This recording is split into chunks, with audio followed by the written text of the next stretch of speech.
მშვიდობისა საქმიანად ვიწყებთ 30 ოქტომბრის დილას დევეპიროლზე ბიზნეს მედია საქართველოს გუნდის წევრებთან ერთად. წყალტუბოში ბიძინა ივანიშვილი მსხვილ სარეაბილიტაციო პროექტს ანონსებს. 22 სასტუმრო და 9 აბანო სრული რეაბილიტაცია რეკონსტრუქციის პროგრამაში მოხდება და მმართველი პარტიის თავმჯდომარის გუშინდელი წერილის მიხედვით ნებისმიერი ინვესტორისათვის მასში ჩართვა ხელმისაწვდომი იქნება. მოლოდნელი არ ყოფილა ამ განცხადებას მოყოლილი გამოხმაურებები, ოპოზიცია კრიტიკული იყო, აღმასრულებელი და საკანონმდებლო ხელისუფლების ქართული ოცნების წარმომადგენლები კი იდეას დიდ წარმატებას უწინასწარმეტყველებენ. პროექტის დეტალებთან დაკავშირებით ჯერ ბევრი არაფერი ვიცით, ეკონომიკის სამინისტროს ინფორმაციით 22 სასტუმროდან, რომლის რეაბილიტაციაც უნდა მოხდეს, 15 მთავრობის ბალანსია, ნაწილი კერძო საკუთრებაშია, ნაწილობრივ ადგილობრივი მთავრობის საკუთრებაა. არ ვიცით მოხდება თუ არა ბიძინა ივანიშვილისათვის ასევე საინვესტიციო ვალდებულებების სიმბოლურ ერთლარად გადაცემა. მერდიანი თავად ამბობს, რომ ანაკლიის სპორტის ინვესტორობის შესაძლებლობა არ აქვს. ეს ინფორმაცია რეგიონული განვითარების და ინფრასტრუქტურის სამინისტრომ გუშინ გაავრცელა. ეკონომიკისა და მდგრადი განვითარების მინისტრის მოადგილის დავით თვალაბეიშვილის ინფორმაციით კი საქართველოს მიწისქვეშა გასაცავი 2023 წელს ექნება. ამასთან დაკავშირებით მან პარლამენტის დარგობრივი ეკონომიკისა და ეკონომიკური პოლიტიკის კომიტეტის სხდომაზე დეპუტატების კითხვის საპასუხოდ განაცხადა. საქართველოში ბიზნეს სექტორის ბრუნვის მოცულობა 2019 წლის მეორე კვარტალში გასული წლის ანალოგიურ პერიოდთან შედარებით 26,6%-ით არის გაზრდილი და 25 მილიარდ 200 მილიონი ლარი შეადგინა. ბაზრის ტერიტორიაზე მოვაჭრე ფიზიკური პირებისათვის სალარო აპარატების გამოყენების ვალდებულება შესაძლოა გადავალდეს. რეგულაციების ამოქმედების ვადის გადაწევაზე ბიზნეს ომბუდსმენის აპარატის დასკვნა პარლამენტშია წარდგენილი. 2019 წლის 10 თვის განმავლობაში სომხეთში ეკონომიკურმა აქტივობამ 7,1% შეადგინა. სომხეთის პრემიერ-მინისტრი ამბობს, რომ ეს მაჩვენებლები ცალსახად ხდის იმას, რომ წელს სომხეთის ეკონომიკური ზრდა 7%-იანი იქნება. ამასობაში ყაზახეთი 5G ტექნოლოგიის დანერგვას იწყებს, როგორც ადგილობრივი მედია წერს, უსწრაფესი ინტერნეტით სარგებლობა 2021 წლის ბოლოდან ნურსულთან ნაზარბაევის უნივერსიტეტში იქნება შესაძლებელი.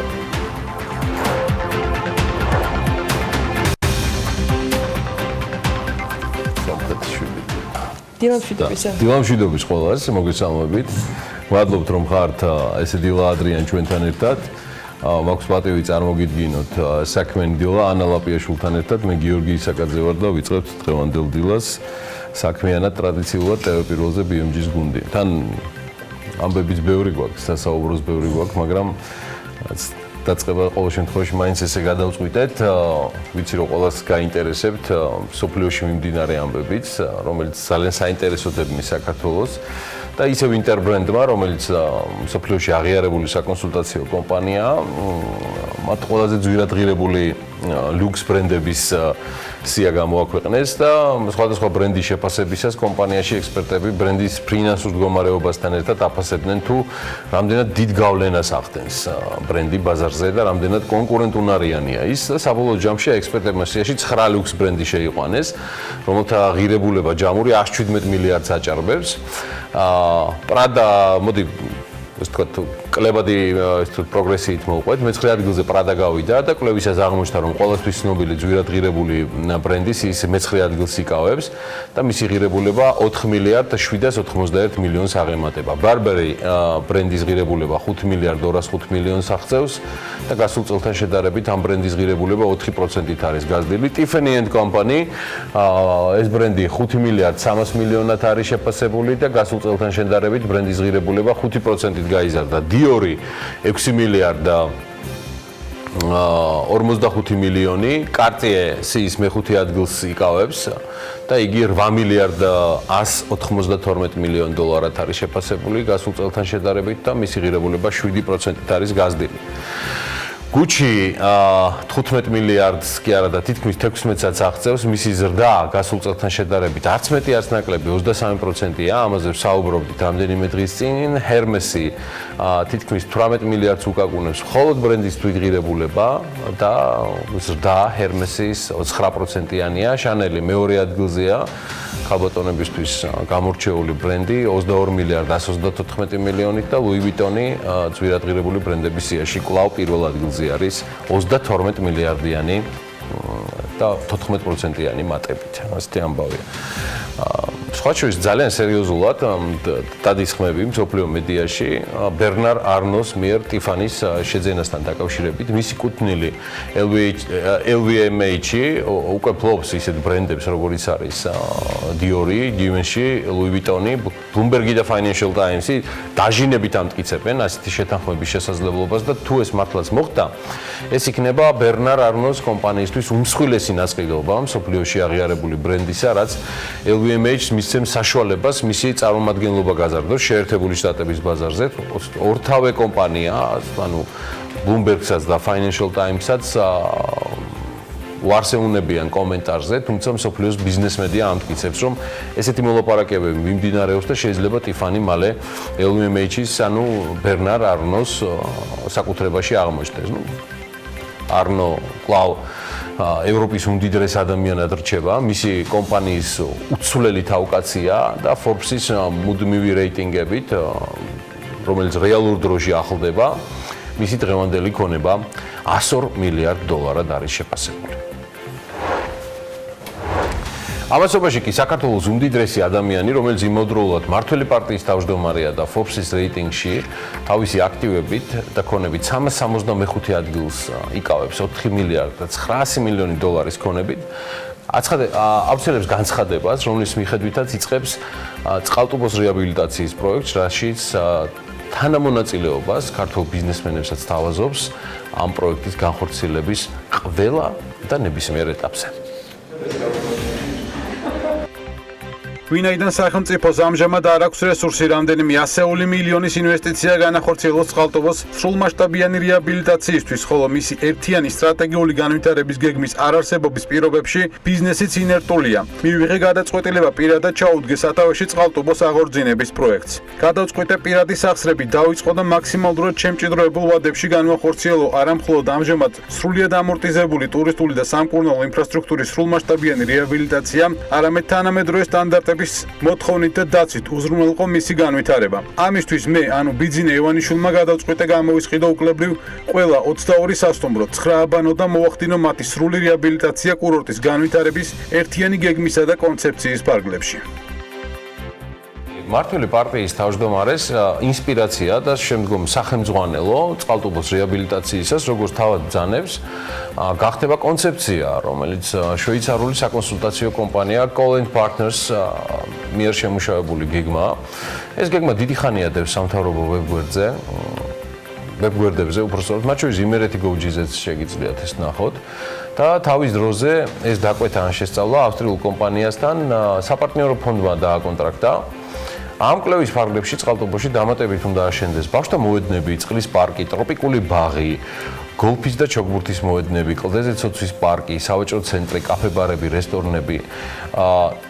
იქ ასევე იგეგმება საგანმანათლებლო ცენტრის გახსნა, რასაც ადასტურებს ბიძინა ივანიშვილიც, ანუ პროფილურ სპეციალობებში ჩვენი თანამოქალაქეების გადასამზადებლად და დაანონსებულია რამდენიმე 1000 სამუშაო ადგილი. ისე ცნობისთვის როგორც გითხარით, ეს კვლევა საპარტნიორო ფონდის მიერ არის დაკვეთილი და შესრულებული ავსტრიული Call & Partners-ის მიერ, ჯერ კიდევ 2014 წელს, როცა მას ირაკლი კობზანაძე ხელმძღვანელობდა და რაც ჩვენ ჩავხედეთ დოკუმენტებს და თუ რეალურად ამ გეგმით წავიდა მმართველი პარტიის თავმჯდომარე და ამ წყალტუბოს რეაბილიტაციის პროექტის თავკაცი ამ შემთხვევაში ამ პროექტის გათვლებით მას მოუწევს 750 მილიონი დოლარის დახარჯვა სრული რეაბილიტაციისთვის წყალტუბოსი. ეს კიდევ ერთხელ ვამბობ, წყალტუბოს სრულ რეაბილიტაციაზეა საუბარი და თანხობრივად ეს დაახლოებით ასე გამოიყურება.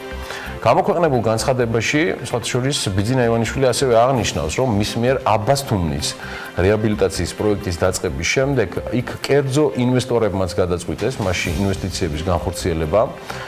ივანიშვილი წერს, რომ აბასთუმანში ამჟამად 6 მაღალი დონის ეგრეთ წოდებული ლაქშერი სეგმენტიდან სასტუმრო შენდება, საიდანაც ის მხოლოდ ერთს პარაგრაფის მშენებლობას აფინანსებს. მე ზუსტად არ ვიცი რა ხარჯებს წევს ბიძინა ივანიშვილი აბასთუმანში, მაგრამ დაზუსტებით შემიძლია უთხრა ჩვენ საქმიან მაყურებელს, რადგან პირადად ვახდენდი მოდერაციას TBC-ის მიერ დაორგანიზებული ტურიზმის ინდუსტრიის კვლევისა, სადაც რამდენიმე ბიზნეს ჯგუფმა დაადასტურა მონაწილეობა აბასტუმაში სასტუმროების მიმართულებით. ეს არის თემურუგულავა საჭარო ჯგუფი, რომელმაც უკვე შეიძინა ადგილზე სასტუმრო და მის რეაბილიტაციას გეგმავს.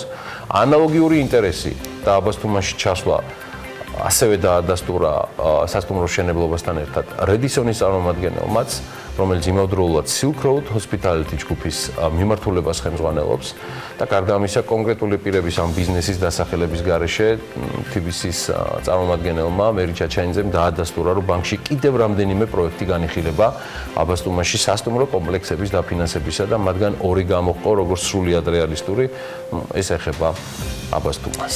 გიორგი, ბიძინა ივანიშვილი ამ თემას სხვათა შორის აკონკრეტებს თავის განცხადებაში და იქ პირდაპირ ასახელებს ბიზნესებს, რომლებიც უკვე მიიღეს მონაწილეობა აბასტუმაში. ესენია უკვე შენს მიერ დასახელებული რუმსი, რედისონი, ასევე კრაუ პლაზა, რედიქ ჯგუფი და ორი სასტუმრო. სხვა ქართველი ბიზნესმენები აშენებენ ისევე როგორც საშუალო და პატარა ზომის 8 სასტუმროს და 400 ბინიან საცხოვრებელ აპარტამენტებს. ამას გაეცნობოდით. ამავე წერილში წაიკითხავთ, რომ უკვე დაიწყო უნიკალური აბანოების აღდგენა, შენდება კაფეები, რესტორნები და სავაჭრო ობიექტები. აბასტუმის ჯამურმა ინვესტიციამ უკვე $1.5 მილიარდ მიაღწია. სახელმწიფო შესაძლებლობების ფარგლებში სხვათა შორის ცდილობს, რომ არ ჩამორჩეს ამ კერძო ინიციატივას, გაყავს გზები, აწესრიგებს წყლის და სხვა ინფრასტრუქტურას, დაწყებულია ობსერვატორის რეაბილიტაცია და სულ მალე მსოფლიო დონის ასტროფიზიკური სამეცნიერო ცენტრი უნდა გქონდეს. და ეს არის სახელმწიფოს მხრიდან თანამშრომლობის მაგალითი ბიზნესთან, მიუხედავად იმისა, რომ ბიძინა ივანიშვილის პროექტებიდან არც ერთი არ არის ეგრეთ წოდებული PPP პროექტი. აქვე ბიძინა ივანიშვილი აცხადებს, რომ პირადი სახსრებით ააშენებს სამედიცინო თუ სხვა საზოგადოებრივი დანიშნულების ინფრასტრუქტურას და აფინანსებს მათ აღჭურვას, რათა სახელმწიფოს შეუმსუბუქოს მძიმე ფინანსური ყოფა. ხო, მიუხედავად იმისა, რომ სრულად სწორი ეჭვები მქონდა მთავრობის ეკონომიკური გუნდის, კონკრეტულად ეკონომიკის მინისტრის ბოლო თვეების ნარატივთან დაკავშირებით ადგილობრივ ინვესტორებზე, მგონი დღეს სრულად გასაგები ხდება, უკვე ნელ-ნელა ბოლომდე სრულად გასაგები ხდება თუ რას გულისხმობდა ნათია თურნავა. მე მგონი დაფარვაც შეუძლებელი იქნებოდა ამ ყველაფრისა. ნათია თურნავას კიდევ ერთ დავალებას გაგაცნობთ და მიუბრუნდეთ მით უმეტეს მიმდინარე კვირაში, რომელიც მან პრემიერისაგან მიიღო იმ დავალებას გულისხმობ, მაგრამ იქამდე მოკლედ და აუცილებლად უნდა ვთქვა წყალტუბოსთან დაკავშირებით. წყალტუბოს ინფრასტრუქტურის გასხვისებას ინვესტორებზე მთავრობა ბევრი წლის განმავლობაში ცდილობდა. ინვესტორი ფაქტია სხვა არ და ვერ მოიწევნა გარდა ბიძინა ივანიშვილისა. ის რომ წყალტუბოში ასეთი მსხვილი პროექტი გაკეთდება, თუნდაც ეს ბიძინა ივანიშვილის დახმარებით იყოს და თუნდაც საარჩევნო 2020 წელს, ეს მე მგონი მაინც კარგია. კარგის და ცუდის დანახვა კი საბოლოო ჯამში ამორჩევლის უფლება და ვალია და ჩვენ ვიღებთ ხოლმე ჯამში პასუხისმგებლობებს ჩვენს გადაწყვეტილებებზე. ყოველ შემთხვევაში ძალიან მინდა რომ ასე იყოს. მოკლედ, კარგია პროექტი რომ არის, რომ დაიძრა მართლა მშვენიერი ადგილის გაცოცხლების პროცესი და რომ დასაქმდება ძალიან ბევრი ადამიანი და კიდევ ერთი გამართული ინფრასტრუქტურულად თუ სხვა ყველა მიმართულებით ტურისტული კურორტი გვექნება. მაგრამ მაინც რთულია იმის დავიწყება, რომ სხვა ინვესტორი გარდა ბიძინა ივანიშვილისა ასეთი პოტენციალის მქონე პროექტებში არ ჩნდება. მით უმეტეს გვახსოვს, რომ ჯერ კიდევ ირაკლი ღარიბაშვილის პრემიერობისას იყო სურვილი ამ პროექტის განხორციელებისა და ის პროექტი, რომელიც გიორგი წეღანშენ ახსენე, სწორედ მისი პრემიერობის დროს შეიქმნა საპარტნიორო ფონდის დაკვეთით. და რაც შეეხება ეკონომიკის მინისტრს, მიმდინარე კვირაში ველოდებით ნათია თურნავასაგან საპრივატიზებო ობიექტების ნუსხას პრემიერის დავალების საპასუხოდ, რომელიც ეკონომიკის სამინისტროში გიორგი გახარიას სტუმრობისას ეს დაახლოებით 10 დღის წინანდელი ამბავია, დავალებად იყო დატოვებული. რამდენიმე დღის წინ უკვე ამ სტუმრობიდან რამდენიმე დღის შემდეგ თავად ეკონომიკის მინისტრმა დაუდასტურა ბიზნეს მედია საქართველოს, რომ სწორედ მიმდინარე კვირაში უნდა ველოდოთ 100-მდე საპრივატიზებო ობიექტის პრეზენტაციას, რომელიც მისივე თქმით უწყებას უკვე მომზადებული აქვს. თუმცა ეკონომიკის მინისტრმა მაშინ ამ კომენტარისას კონკრეტიკისაგან თავი შეიკავა, რაც გვითხრა ერთი ის იყო, რომ საინტერესო ობიექტებს უნდა დაველოდოთ. ხო და ჩვენც ველოდებით. შემდგომში ეს იქნება ისეთი ობიექტები, რომელიც მომავალში ჩვენ სააუქციონო საიტებზე მუდმივად იტრიალებს და ყველა დაინტერესებულ პირს ექნება შესაძლებლობა შეიძინოს. კონკრეტული ობიექტების წინასწარ თქმა კი არ მინდა, მაგრამ საინტერესო ობიექტები იქნება. აი ეს თქვა ნათია თურნავამ ამ გეგმასთან დაკავშირებით. მართალია ვიცით რაოდენობა, მაგრამ არ ვიცით რა ღირებულების ქონებას გამოიტანს სახელმწიფო საპრივატიზაციო. ერთი ცხადია და ამაზე ჩვენი და მთავრობის წევრების შეფასებები გარკვეულწილად ემთხვევა, რომ აგრესიული პრივატიზაცია საჭიროა, ოღონდ მნიშვნელოვანია შედეგებით. წყალტუბოს პორტფელს რაც შეეხება, ყოფილი პრემიერი თავის განცხადება წერილში აღნიშნავს, რომ 22 სანატორიუმის რეაბილიტაციას გეგმავს BMG-ის მიერ გამოთხოვილი ინფორმაციის მიხედვით კი 15 სანატორიუმი საქართველოს ეკონომიკისა და მდგრადი განვითარების სამინისტროს სახელმწიფო ქონების ეროვნული სააგენტოს ბალანსია. აი ხო თქვენ სანატორიუმების სრულ სიას ხედავთ უკვე ეკრანზე. ძალიან საინტერესო სახელები. კი, ზარამ სახელები ისეთია ძველი, ტრადიციული და საბჭოთა, გულისხმობ იმ პერიოდისთვის ტრადიციული, რომელსაც ასევე სრული რეაბილიტაცია ჭირდება სახელებთან ერთად ალბათ. რაც შეეხება იმას პრივატიზაციას რა ფორმით გეგმავს ივანიშვილი სახელმწიფო საკუთრებაში არსებული ქონების გამოსყიდვას, ჯერჯერობით უცნობია და დამატებით ინფორმაციას ეკონომიკის სამინისტროშიც არ ფლობენ და დეტალებზე შესაბამისად ვერც პარტიაში საუბრობენ. უახლოეს მომავალში ალბათ უფრო მეტი გვეცოდინება პირველი შეფასებები ეკონომიკის სამინისტროსგან პრინციპში გუშინ უკვე იყო მოვისმინოთ. ვერ მოვახერხებთ ამ წლების მანძილზე 4-ზე მეტი სანატორიუმის პრივატიზება. რატომ? იმიტომ რომ ერთის მხრივ არის რა თქმა უნდა ძალიან დიდი გამოწვევა იმაში, რომ წყალტუბომ დაიბრუნოს ყოფილი დიდება და ოდესღაც ეს იყო ერთ-ერთი მნიშვნელოვანი, მე ვიტყოდი, საერთაშორისო მნიშვნელობის გამაჯანსაღებელი ცენტრი და კურორტი, მაგრამ საბჭოთა კავშირის დაშლის შემდეგ პირველსავე წლებში ის დაინგრა, გაჩანაგდა და პრინციპში მხოლოდ წერტილოვანი ინიციატივებით მისი აღორძინება შეუძლებელია და ეს არის ნათელი დღეს. ცალკეული ბიზნესები ცდილობდნენ და ცდილობენ, მაგრამ ეს არ არის ის, რასაც იმსახურებს წყალტუბო და რასაც იმსახურებს საქართველო. ბიძინა ივანიშვილის მიერ გაცხადებული უპრეცედენტო ინიციატივის ფარგლებში წყალტუბო არა მხოლოდ აღიდგენს იმ ძველ დიდებას, ის გახდება აღმოსავლეთ ევროპაში ერთ-ერთი ცნობილი საკურორტო მიზიდულობის ცენტრი. აქ პირველ ეტაპზე თუნდაც მარტო სასტუმროებში იგეგმება 8000-მდე სამუშაო ადგილის შექმნა და მთლიანობაში თუ ჩვენ ვივარაუდებთ, რომ აქ მილიონამდე ტურისტი შეიძლება ჩამოვიდეს და ამას კვლევები გვიჩვენებს, 20,000 ადამიანი მხოლოდ დასაქმდება აქ. დიახ, სრული სიმართლეა, წყალტუბოში მართლა არის უკვე რამდენიმე ინვესტორი, რომლებიც ჯერ კიდევ 2010 წლიდან აქვს დაწყებული ადგილზე აქტივობა. საკმაოდ ბევრი მილიონის ინვესტიცია გაკეთდა და ალბათ ყველას გაინტერესებთ პოზიცია, პირადად ჩემი, რატომ შეიძლება ვინმეს მოსწონდეს ან არ მოსწონდეს ბიძინა ივანიშვილის ეს ამბავი და გადაწყვეტილება. გადავიდეთ ეგრეთ წოდებულ მცირედ ედიტორიალზე, ხათ მცირედი თუ არ გამომივიდა წინასწარ ბოდიშს ვიხდი, სიმართლე გითხრათ, ამ ამბავში, ანუ წყალტუბოს რეკონსტრუქციაში მართლა ძალიან გაჭირდება ეძებო საძრახი, როცა მშენებლობას და წყალტუბოს ხელთუქმნელი ოაზისის მიხედვას ეხება, ასეა ნამდვილად წყალტუბოში ჭირდება ხელისშეულებაც, შემოძახებაც, მეტი სტიმულის მიცემაც ქართულ ინვესტორებსაც, რომ განახორციელონ ინვესტიციები. მით უმეტეს ბოლო პერიოდში მათ არ აქვთ კარგი მაგალითები ჩვენი ბიზნესების წახალისებისა. მეტიც გვაქვს ანტიმაგალითები და ამის იდეალური ილუსტრაცია არის დადარება იგივე პროგრეს ბანკის და TBC-ის ფულის გათეთრების საქმეებისა, სადაც სახელმწიფო სრულიად სუბიექტურად და სამარცხვინოდ გამოიყურება ყველა მისი რეგულატორით და ფულის გათეთრებასთან ვითომ ზედამხედველთ. ამაზე სხვა დროს. ბიძინა ივანიშვილის მიერ წყალტუბოს ინფრასტრუქტურულ რეაბილიტაციაში მონაწილეობის მიღება ცხადია გარკვეულ კითხვებსაც აჩენს, არაფერი მიუღებელი ინვესტიციებში არ არის. მათ შორის და მით უმეტეს ადგილობრივი ინვესტიციების წახალისებაში, ასევე როცა ყველანაირად ღია ხარ და მეგობრული უცხოური ინვესტიციებისადმი, რომელსაც გარდა იმისა, რომ მოაქვს მყარი შემოსავლები და ვალუტა, ასევე მოაქვს მყარი ცოდნა, ინოვაციები და მყარი შეუქცევადი ბარაქაც. სამწუხაროდ სრულად ალოგიკური ეკონომიკური პოლიტიკის და მისგან მომდინარე ლოგიკურად სამწუხარო შედეგები გვაქვს ინვესტიციებში, რომელიც დრამატულად იკლებს და ვატყობ ეს ბევრს არავის აწუხებს, თუ არა პირიქით. ახალისებს კიდეც ამ ვითარებას. ისევე როგორც ვერ ვხვდები და რთულია დავიჯერო, რომ ამ პოზიტიურ გადაწყვეტილებას წყალტუბოს რეკონსტრუქციაზე კავშირი აქვს ცალსახად, ვალების განულების პროგრამის არ იყოს, გაისანდელ არჩევნებთან. ეს ფაქტია და ცხადია. რადგან არ ჭირდება განსაკუთრებული მოკვლევა, რომ საქართველოს საპარტნიორო ფონდის მიერ დაკვეთილი ეს კვლევა 2014 წლიდან არსებობს. თუმცა მის ინვესტირებაზე გადაწყვეტილება მიღებულია ახლა 2019 წელს, ანუ 5 წლის თავზე. აქ ალბათ სახელმწიფო მოაზროვნეები იტყვიან, რა გინდა შეუმადურო. აცელე კაც, იქნებ ვიღაცას რამეს ეტყო და ან რაღაც, ვიცი მე, თუნდაც ერთს ლარათო, არც არაფერი არ მინდა პირიქით.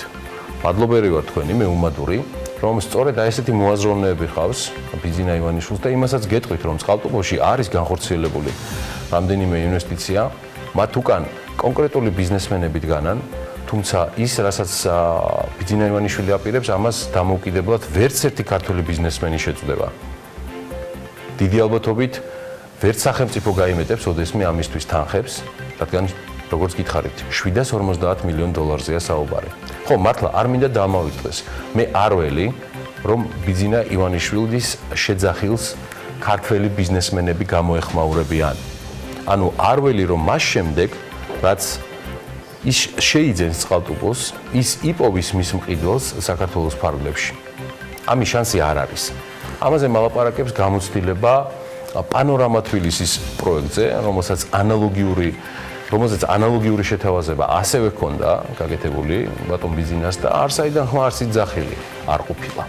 ან რატომ უნდა ყოფილიყო, ან რა ფორმით, არც ეგ არ ვიცი.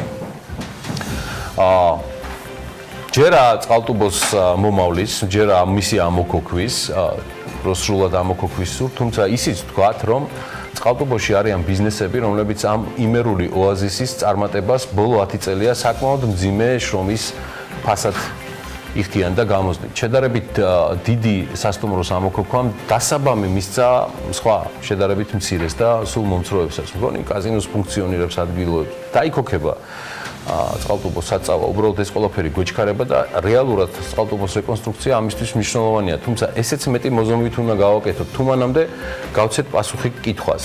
ეს ქველმოქმედებაა, ბიზნესია, პოლიტიკა რომ არის, ეს უკვე ცხადია და ალბათ ორთავეც, თუმცა პოლიტიკა რომ არის, ამას წყალი არ გაუვა, მაგრამ აქვე მაქვს ესეთი თემა, სახელმწიფოს მოუწევს პასუხის გაცემა კითხვაზე, რას ნიშნავს საქველმოქმედო ინვესტიცია. მე ის მაინტერესებს და ველი ამ კითხვაზე პასუხს.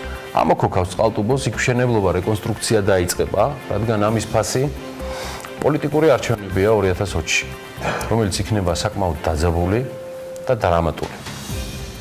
და ბოლოს, ვიდრე სახელმწიფო გვეტყვის და დაეხმარება ამ შეთავაზებაში მთელი სახელმწიფო აპარატი, ეს მათი უკვე ვალდებულებაა, რომ კარგად შეფუთოს ბიძინა ივანიშვილის ეს შეთავაზება პასუხი კითხვაზე. ეკუთვნის თუ არა ბიძინა ივანიშვილს ეს აქტივები იმ ინვესტიციების და საინვესტიციო ფორმულის თანახმად ერთ ლარად. ცხადია, ცალსახად ეკუთვნის თუ აქამდე სახელმწიფო სხვა ბიზნესსაც და ნებისმიერს სთავაზობდა ამ აქტივს ერთ ლარად საინვესტიციო ვალდებულების სანაცვლოდ. მაშინ ამ შემთხვევაში და თუ არ გაიყიდა, ცხადია ეკუთვნის. მაგრამ აი ამის მთქმელი და გამბედავი ხელისუფლებაში არის ცოტა. ამას სხვა რამ უნდა, სხვა აზროვნება და გამბედაობა და ეს სხვადასხვა მიზეზებით და მძიმე შეცდომებით დამძიმებულ ხელისუფლებას სამართლიანად უჭირს, რომელიც გადაწყვეტილების მიღება ზოგადად პრობლემად ექცა არსებული მმართველობის პირობებში.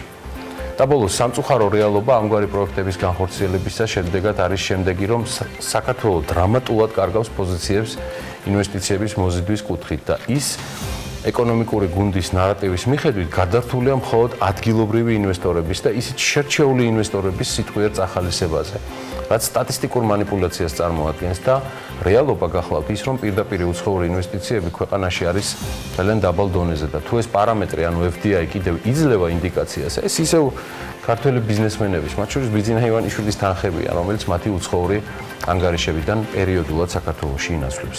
ამ მძიმე სტატისტიკის მიღმა კი არის ულმობელი რეალობა, რომ საკუთარი ფულადი რესურსების ტრიალის გარდა რეალური ინვესტირება უცხოური რესურსების საქართველოს ეკონომიკაში არ ხდება და ეჭვმაქვს, რომ ესეც გააზრებული არჩევანია ამ ხელისუფლებისა.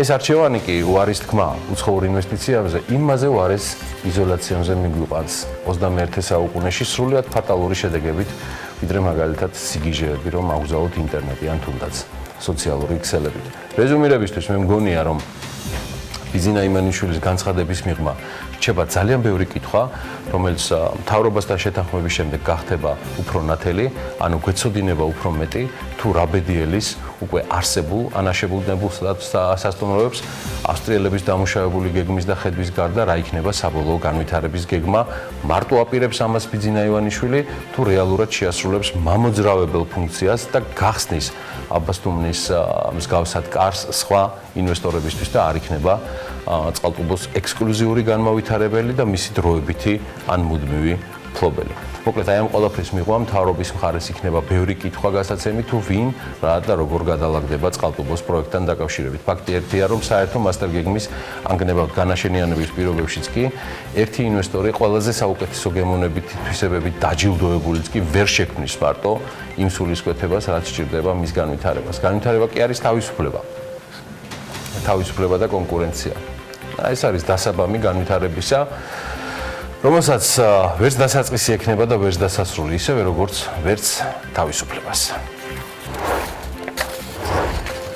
კარგი და ნათელი მაგალითი მხარდაჭერისა და შემდგომ გადაფიქრებისა სახელმწიფოს მხრიდან არის ანაკლია, რომელსაც წლის ბოლომდე გვეცოდინება არსებულ პარტნიორებს შორის შედგებად გაგრძელდება საქმიანი ურთიერთობა თუ არსებული სტატუსი მაღალი უნდობლობისა გადაინაცვლებს საერთაშორისო სასამართლოში. მანამდე იქნება კიდევ რამდენიმე ამბავი და გადაწყვეტილება. ამბიდან ყველაზე ცხელი ADC-ის, ანუ ანაკლიას უკაცრავად კონსორციუმის გენერალური დირექტორის ლევან ახვლედიანის მისვლა დღეს პარლამენტში, სადაც კონსორციუმის სახელით იგი ერთგვარ ანგარიშს ჩააბარებს საზოგადოებას და მეცხრე მოწვევის პარლამენტის დაინტერესებულ წევრთა ნაწილს და ცხადია მათ კითხვებსაც უპასუხებს. შედარებით მოსალოდნელი ამბებიდან არის ის, რომ ორი შესაძლო ინვესტორიდან ერთ-ერთმა აღარ მოინდომა ანაკლიას სპორტში მონაწილეობა და ზედმეტი ახსნა განმარტების გარეშეც უარი თქვა მასზე.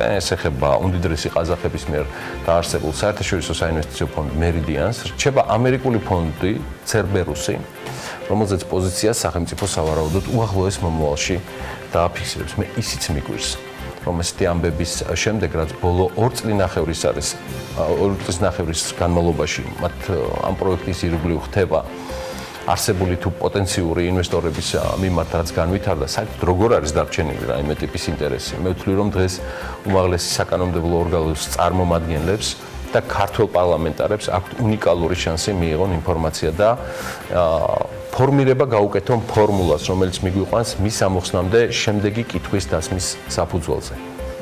მეგობრებო, რა არის საჭირო, რომ ანაკლიას პროექტი ამოიქოქოს და აღარ გაჩერდეს? დღეს ჩვენ მივიღებთ იმედი ამ კითხვაზე პასუხს და ეს იქნება კიდევ ერთი საინტერესო შედეგი, რაც დაიდო პარლამენტში, მას შემდეგ, რაც თავის დროზე ალბათ ერთ-ერთი გამორჩეულად საინტერესო კომიტეტი ჩატარდა ირაკლი კოვზანაძის საფინანსო საბიუჯეტო კომიტეტში.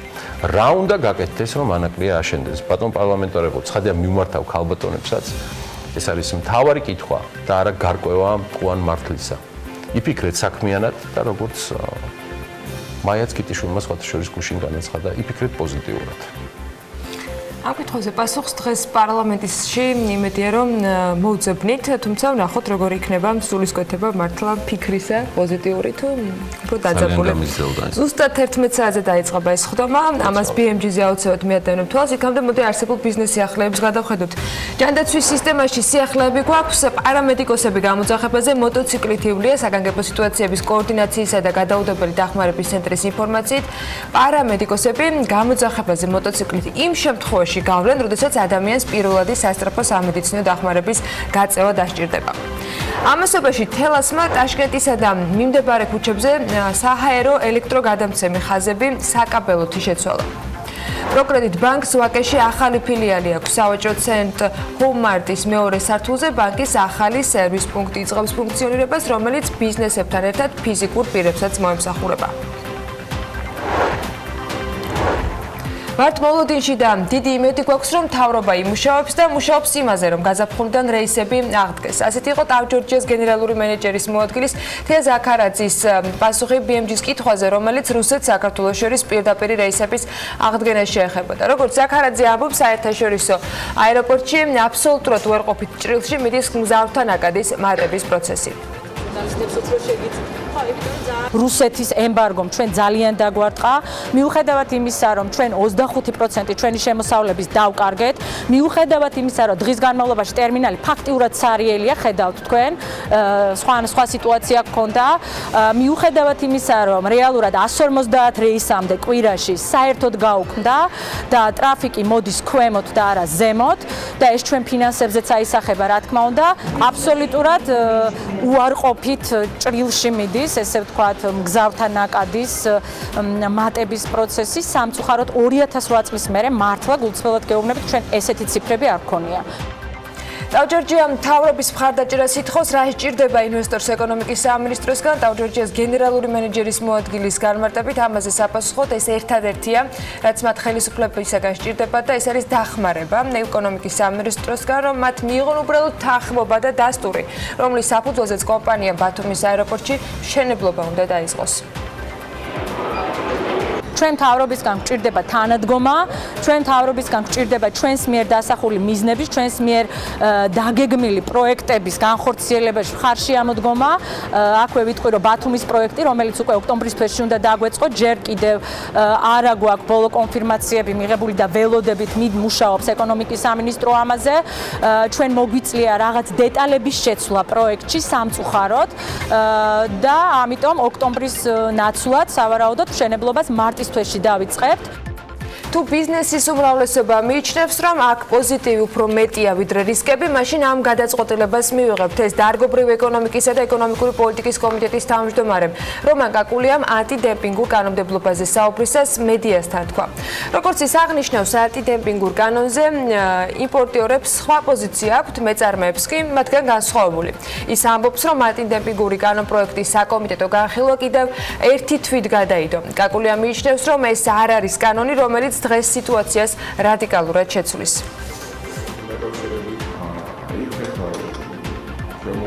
დასკვნის თანახმად გურამიშვილის გამზირზე კორპუსში, სადაც აფეთქება მოხდა, გამაგრებითი სამუშაოების ჩატარებამდე ცხოვრება რეკომენდებული არ არის.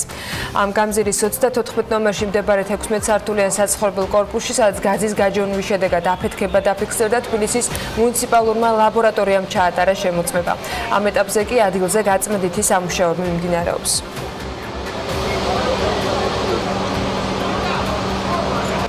2020 წლის აჭარის რესპუბლიკური ბიუჯეტით 11%-ით არის გაზრდილი. ძირითად პრიორიტეტებად აჭარის მთავრობა რამდენიმე მიმართულებას ასახელებს და სხვაობა ცენტრალური მთავრობის გზავნილებისგან დიდი არ არის. აჭარის ჯანდაცვის სამინისტროს 2020 წლის ბიუჯეტი 18%-ით გაიზარდა და ის 21 მილიონი ლარია. ასევე მომავალ წელს პირველად სამინისტრო 18-დან 25 წლამდე ასაკის მზრუნველობა მოკლებულ პირთა რეინტეგრაციის ხელშეწყობის მიზნით გეგმავს პროგრამის ამოქმედებას, რომლის მიზანიც მზრუნველობა მოკლებულ პირთა სრული რეინტეგრაცია იქნება საზოგადოებაში.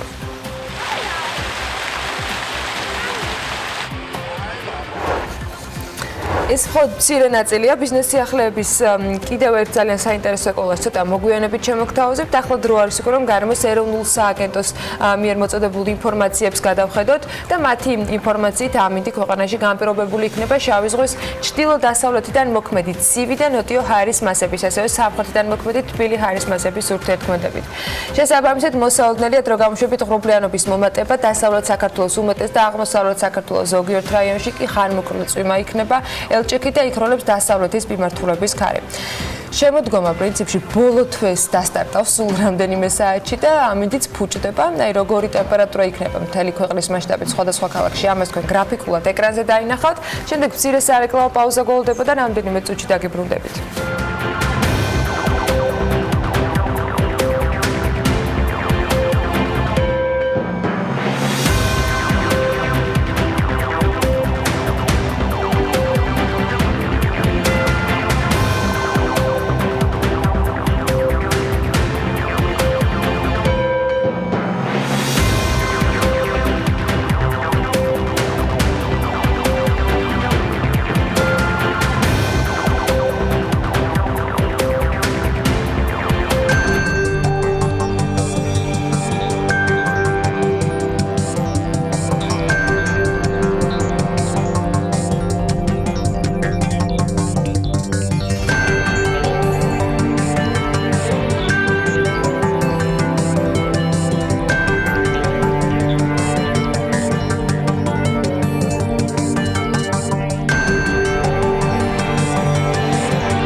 2007 წლიდან, მას შემდეგ, რაც საქართველოს და ევროპის საინვესტიციო ბანკმა თანამშრომლობის ხელი ჩარჩო ხელშეკრულებას მოაწერეს, EBRD-ის ჩვენს ქვეყანაში საქმიანობა დაიწყო და ამ დრომდე პორტფელის შემადგენლობა საკმაოდ მსუყედ შეკრა. ევროპისა და აზიის დამაკავშირებელი სტრატეგიული ავტომაგისტრალი საქართველოს უდიდესი ჰიდროელექტროსადგური, წყალარინების გამწმენდი სადგური, სრულად განახლებული ბავშვთა სამედიცინო ცენტრი დედაქალაქში ევროპის საინვესტიციო ბანკმა ინვესტიცია ჯამში ინფრასტრუქტურის 23 პროექტის მოწყობაში განახორციელა. ეს პროცესი ახალ ეტაპზე 2014 წელს ასოცირების ხელშეკრულების ამოქმედების შემდეგ გადავიდა. ბანკმა გააძლიერა მხარდაჭერა და ქვეყნის დაკრედიტების პორტფელი 1,830 მილიონ ევრომდე გაიზარდა. ამ თემებზე კიდევ ძალიან ბევრ საინტერესოზე უნდა ვისაუბროთ საქმიანი დილის ეთერში. გიორგის და ჩვენ სტუმარს უთმობ პრინციპში. კი ბატონო, მანამდე სანამ გადავალ სტუმართან, რომელზეც ასევე ცალკე ჩემი მცირედი შესავალი მექნება, ევროპის საინვესტიციო ბანკი, რომელზეც ანამ უკვე ისაუბრა, პროექტის სუპერსლამბეშტავია, 1,830 მილიონია და პროექტების უმეტესობას ევროკავშირის საგარეო სესხების მანდატის ფარგლებში აფინანსებს და მათი მხარდაჭერა საქართველოსთვის უმნიშვნელოვანესია ნებისმიერი პროექტის ფარგლებში. ბანკი მხარს უჭერს პროექტებს, რომელსაც სარგებელი მოაქვს ქვეყნისთვის და ხელს უწყობს ქვეყნის ევროკავშირთან ურთიერთობებს და კომუნიკაციის დამყარებას. ჩვენი ევროპელი პარტნიორები ამ წლების განმავლობაში ბევრი მიმართულებით დაგვიდნენ გვერდში და ძალიან მნიშვნელოვანია მათი პოზიციები არა მხოლოდ ადგილობრივი ეკონომიკური და გარემოსდაცვითი პროექტების ფარგლებშიც, არამედ ჩვენი ქვეყნის ევროპასთან დასაახლოებლად. EIB ყოველთვის იყო ავანგარდში, მიუხედავად განსაკუთრებული საკომუნიკაციო პოლიტიკისა, რომ დიდად არ აფიშირებდნენ ამ თემასთან დაკავშირებით, მაგრამ შემიძლია ღიად ვთქვათ, რომ ევროპის საინვესტიციო ბანკი ყოველთვის გამოირჩეოდა განსაკუთრებული დამოკიდებულებით საქართველოს ინფრასტრუქტურული პროექტების და ეკონომიკის მხარდაჭერის მიმართ. აქ იყო პერსონალური მომენტებიც და მათ შორის ცხადია ეს პერსონალური მომენტი მომდინარეობს სწორედ ამ ბანკის ხელმძღვანელებზე. ვასილ ხუდაკი, ევროპის საინვესტიციო ბანკის ვიცე-პრეზიდენტი, არის ტრადიციულად საქმიანი დილის სტუდიაში და მე მიხარია, რომ არ უშვებს შანს ხელიდან და ყოველთვის მოდის და არის ჩვენ სტუდიაში მისი ჩამოსვლისთანავე. Mr. Vice President. Good morning. Good morning. Great to have you here. Great to be back again. Yes, fantastic. So, let me begin with the following. We are celebrating 10 years before აწლიან იუბილეს აღნიშნავთ. მას შემდეგ რაც EIB-მ დაიწყო მოღვაწეობა საქართველოში და იქნა მიღწეული მათი წლის განმავლობაში, ამით დავიწყოთ EIP-ის რეგიონში. აღმოსავლეთ პარტნიორობა მნიშვნელოვანი ინიციატივა გახლავთ ევროკავშირის, ეს იყო ნათელი სიგნალი ისეთი ქვეყნებისთვის, როგორც არის საქართველო, სომხეთი, აზერბაიჯანი, მოლდოვა, ბელარუსი, რომ არსებობს მომავალი ევროპული ინტეგრაციის თვალსაზრისით ძალზე მნიშვნელოვანია, რომ აღნიშნული პოლიტიკური დეკლარაციები მოითარგმნა სპეციფიური კონკრეტული პროექტების რეალიზაციის თვალსაზრისით, რაც შეეხება დაფინანსებას და ევროპის საინვესტიციო ბანკის და ჩვენ ევროკავშირის ბანკი გახლავართ და აი ამ პროექტის რეალიზატორი, რომელიც ევროკომისიის სტრატეგიას ეხმიანება, ამ წლების განმავლობაშიც 9 მილიარდი ევროს დაფინანსება გამოყავით სხვადასხვა პროექტებში არის აღმოსავლეთ პარტნიორობის რეგიონში. მეტი პროექტის რეალიზაციის არის ინფრასტრუქტურის, მცირე და საშუალო საწარმოების განვითარების მიმართულებით, როცა საკითხი ხდება საქართველოში, თითქმის 2 მილიარდი ევროა. აი ამის ხმა მინდოდა. თანამშრომლობა EIB-სა და საქართველოს შორის, სანამ ციფრებზე გადავალთ, როგორ ვითარდებოდა აღნიშნული თანამშრომლობა ბოლო 10 წლის განმავლობაში? როდესაც იწყებ მოღვაწეობას, ერთმანეთი უნდა გაიცნო. მნიშვნელოვანი იყო გაგება, რა საჭიროება არსებობდა ქვეყანაში, რა რისკები შეიძლებოდა ყოფილიყო ინვესტიციებთან დაკავშირებით ქვეყანაში, იმიტომ რომ უმეტესობა ჩვენი კრედიტებისა და სესხების გახლავთ ხანგრძლივი პერიოდის სესხები, 15-20 და 20 წელიწადზე მეტი საინვესტიციო პროექტები. ქვეყნის მომავალი უნდა გაგვეხილა და როგორც კრედიტორს და ინვესტორს დარწმუნება უნდა ქონოდა, რომ ქვეყანა სწორ მიმართულებით მიდის, პოლიტიკა პროგნოზირებადია, მდგრადი და ეს იყო დასაწყისი და ჩვენ გავუმყავით პრიორიტეტები, რომლებიც საქართველოს მთავრობისა და ხელმძღვანელობის პრიორიტეტებს შეეხმიანებოდა და ასევე ევროკავშირის კავშირისა და ბანკის პრიორიტეტებს. თქვენ თლიანი თანხა აღნიშნეთ, რომელიც უახლოვდება 2 მილიარდს. გადააჭარბა 2 მილიარდს, ძალიან დიდი თანხაა და თქვენ ფაქტიურად ნომერ პირველი ფინანსური პარტნიორი ხართ ჩვენი ქვეყნისა.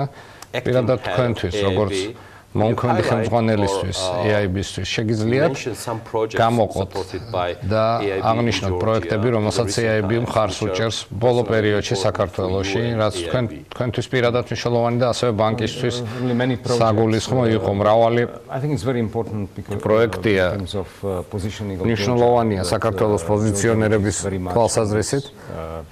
იმიტომ რომ საქართველოს გზა გასაყარზე იმყოფება აზიასა და ევროპას შორის, რომელსაც შეუძლია სარგებელი მიიღოს. აი ამ ადგილმდებარეობიდან არის აღმოსავლეთ-დასავლეთის დაკავშირებულობა და იმ თვალსაზრისით თითქმის 1 მილიარდი ევრო გამოყო EIB-მ აღმოსავლეთ-დასავლეთის დერეფნის მშენებლობისთვის. ასევე თბილისის შემოგარენში წყალდიდობამ და ზიანა გზა ამ მიმართულებითაც ვმუშაობთ, რაც ძალიან მნიშვნელოვანი იყო მოქალაქეებისთვის, რომლებიც თევში მიემგზავრებოდნენ ზაფხულში ცხელი პერიოდის დროს. ძალიან მნიშვნელოვანი იყო, რომ EIB მხარი დაუჭირა აღნიშნული გზის რენოვაციას. ასევე აღდგენა, ასევე გახდათ ერთ-ერთი ყველაზე რთული ტექნიკური და საინჟინრო თვალსაზრისით. კიდევ ერთხელ მინდა გავუმეორო ჩვენ მსმენელებს და მაყურებლებს, რომ EIB დიდი დახმარება გაუწია აი ამ მაგისტრალის აღდგენას, რომელიც დაზიანდა წყალდიდობით, მაგრამ დღეს ასევე ესწრებით კიდევ ერთი ფინანსური მხარდაჭერის პროექტს და ხელს მოაწერთ ამ პროექტს მიკრო საწარმოების დაფინანსების თვალსაზრისით. ეს კიდევ ერთი სფეროა, ბატონო ვიცე-პრეზიდენტო, რომლის დაფინანსებასაც აპირებთ თქვენი პარტნიორების კომერციული ბანკების მეშვეობით საქართველოში, მაგრამ ამ კონკრეტულ პროექტზე, რომელზეც თქვენ მიიღებთ დღეს მონაწილეობას. ეს გახლავთ ჩვენი დიდი ინფრასტრუქტურული პროექტების გარდა, რომელიც ასობით მილიონი ევრო ჯდება. გარდა ამისა, ჩვენ გვინდა, რომ ადამიანებს მცირე კომპანიებში ჰქონდეთ ცდომა თანხებისადმი, სადაც 3, 5, 10 თანამშრომელი მუშაობს, როგორც წესი ოჯახური კომპანიები, სოფლად, ძირითადად ბევრს ამუშავებს და ხელმძღვანელობს ახალგაზრდობა, ქალბატონები და აი ამ წარმოებებსაც, აი ამ საწარმოებსაც ჰქონდეთ ცდომა დაფინანსებისადმი, რათა გაიზარდონ და გამოცდილება გვანახებს ევროპის, რომ მცირე და საშუალო საწარმოები და მიკროსაწარმოები გახლავთ ხერხემალი ეკონომიკის და ბანკი, ისეთ ბანკების მეშვეობით ვაკეთ ამას, რომელსაც ქვია კრისტალი, მცირე სესხების გაცემის თვალსაზრისით თანამშრომლობთ. ეს არის 20-25,000 ევროს თვალსაზრისით. ეს ძირითადად მეწარმეებს ეხება სოფლად.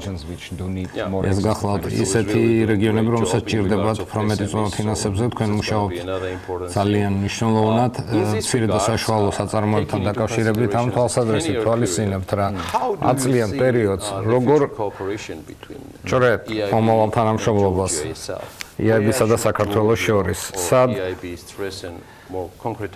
უნდა მოხდეს უფრო დაკონკრეტება მომავალი გეგმების, მომავალი პროექტების ჭრილში.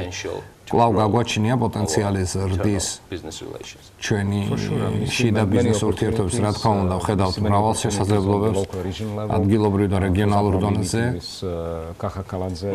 ჩვენ გქონდა თბილისის მერთან ბატონ კახაკალაძესთან საუბრები, მაგალითად მეტროს ხაზის გაფართოებაზე, გაგრძელებაზე, ძველი შენობების აღდგენაზე. ჩვენ პრემიერ-მინისტრთან, ფინანსთა მინისტრთან ეკონომიკის მინისტრებთან ჰქონდა შეხვედრა, რათა საქართველოს გახდეს მნიშვნელოვანი ჰაბი განახლებადი ენერგიის ბატარეების შესანახად, მაგათ როგორც არის ქარი, როგორც არის მგზე და ასეთი შესანახი, ანუ სასაწყობლო შესაძლებლობები გვინდა გაგვაჩნდეს, მაგრამ ასევე წარმოება ბატარეების ასევე შესაძლებელია საქართველოში. ჩვენ ხედავთ მრავალ შესაძლებლობებს, განსაკუთრებით ინოვაციურ მიდგომას, ინოვაციური ეკონომიკის მშენებლობის თვალსაზრისით ძალზე გონიერია ქართველი ხალხი, ბევრ ახალგაზრდას გააჩნია სხვადასხვა უნარები და EIB შეიძლება გახდეს პარტნიორი აღნიშნული ინოვაციური თანამედროვე სექტორის, ეკონომიკის სექტორის განვითარებაში, რომელიც ახალი ინფრასტრუქტურის საფუძველზე გაიზრდება. შეიძლება დავადგინოთ ნებისმიერი პრიორიტეტი, სადაც თქვენ შეგიძლიათ კონსულტაცია გასცეთ სამთავრობო წრეების ან ბიზნეს წრეების მიმართულებით, სადაც შეგიძლიათ ხაზგასმა გააკეთოთ, რომ მიაქციეთ ყურადღება კონკრეტულ ინფრასტრუქტურულ მიმართულებებს, სადაც EIB რეალურად მოტივირებული იქნება, რათა დააფინანსოს და პარტნიორულ ურთიერთობაში შევიდეს საქართველოში მეტროს გაგრძელების ხაზის თვალსაზრისით, რაც თქვენ ბრძანეთ წინა ვიზიტის თვალსაზრისით. ბატონ კალაძე ცდილობს აღნიშნული პროექტის მაქსიმალურ პედალირებას. გლობალური ეკონომიკური განვითარების თვალსაზრისით დღევანდელი ეკონომიკა, ინოვაციებისა და ახალი ტექნოლოგიების თვალსაზრისით განვითარების ბიძს იღებს. საქართველოს აი ამ მიმართულებაში უნდა იჯდეს მნიშვნელოვანია ინვესტიცია განვითარებაში, ინვესტიცია განათლებაში, პროფესიული განათლებაში, რათა განათლება უფრო ახლოს იყოს ეკონომიკურ საჭიროებებთან და შემდგომ რომ ინოვაციური სექტორი შეიქმნას ეკონომიკის ფინანსური მექანიზმების მხარდაჭერით, მცირე და საშუალო მიკრო სესხების გაცემის თვალსაზრისით, ინოვაციური ჰაბისა და სტარტაპების მექანიზმების ხარდაჭერით, რაც იქნება მიმართულება, სადაც სავარაუდოდ, სადაც გვინდა უფრო მეტი მოძრაობა, უფრო მეტი დისკუსიები მთავრობისთვის, სამთავრობო წრეებთან, რათა საქართველოს გახდეს უფრო აყვავებული და უფრო განვითარებული ქვეყანა. ძალიან დიდი მადლობა ჩვენ. I just want to add გადავალ ქართულზე, რომ მართლაც გამორჩეული ადამიანია და პიროვნება, არა იმიტომ, რომ გამორჩეული მეგობარია საქართველოსი და პირადად ჩემი მეგობარიც არის ვასილ გუდაკი, ევროპის საინვესტიციო ბანკის ვიცე-პრეზიდენტი, ყოველთვის ცდილობს, რომ იყოს ანგარიშვალდებული საზოგადოების წინაშე იმ ძალიან ბევრ პროექტთან დაკავშირებით, რომელსაც EIB საქართველოში ახორციელებს. 2 მილიარდი ევრო, რომელიც ევროპის საინვესტიციო ბანკის მიერ არის ინვესტირებული საქართველოში, არის გრძელვადიანი სესხები, რომელიც ჩვენი ინფრასტრუქტურას ხმარდება ჩვენს უკეთეს მომავალს და კიდევ ერთხელ მადლობა ჩვენს ევროპულ პარტნიორებს ამისთვის. ჩვენ გავალთ მოკლე რეკლამაზე, სტუმარს გავაცილებთ და მალე დაგიბრუნდებით.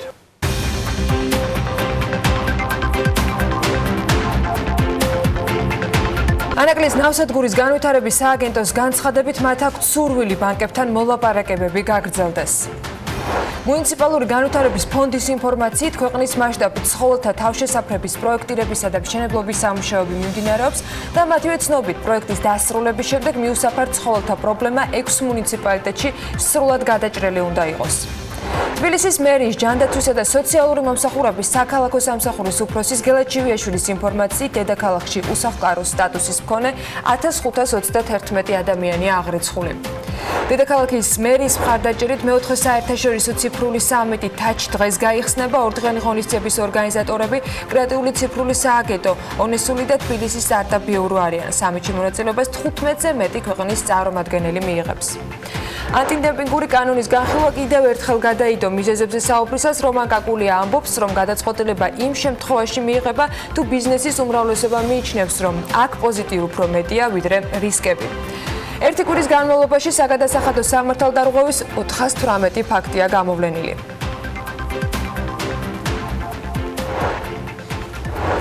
და დილიდან არჩეულებრივი ამბები გვაქვს პარიზში კულტურული მემკვიდრეობის სამიწე მუცოს რეაბილიტაციის პროექტი ხალხის რჩეულად დასახელდა. ქართული პროექტი ასევე მოხვდა სამიტის 27 გამარჯვებულ პროექტში და დაჯილდოვდა წლის საუკეთესო კონსერვაციის პროექტის ნომინაციაში. ევროპული მემკვიდრეობის ჯილდოზე 34 ქვეყნიდან ჯამში 150-მდე განაცხადი იყო წარდგენილი. ვლოცავ საქართველოს ამ წარმატებას მუცოს ამ არაჩვეულებრივი ჯილდოს მიღებას და რა თქმა უნდა ყველას გისურვებთ რომ შევძლოთ და მოვინახულოთ ეს ძალიან ლამაზი ადგილი რომელიც საინტერესოა ისტორიულად ძალიან ლამაზი არის ტურისტულად და რა თქმა უნდა მნიშვნელოვანი არის იმ ჯილდოს მიღებაც რომელიც გუშინ ამ პროექტმა დაიმსახურა.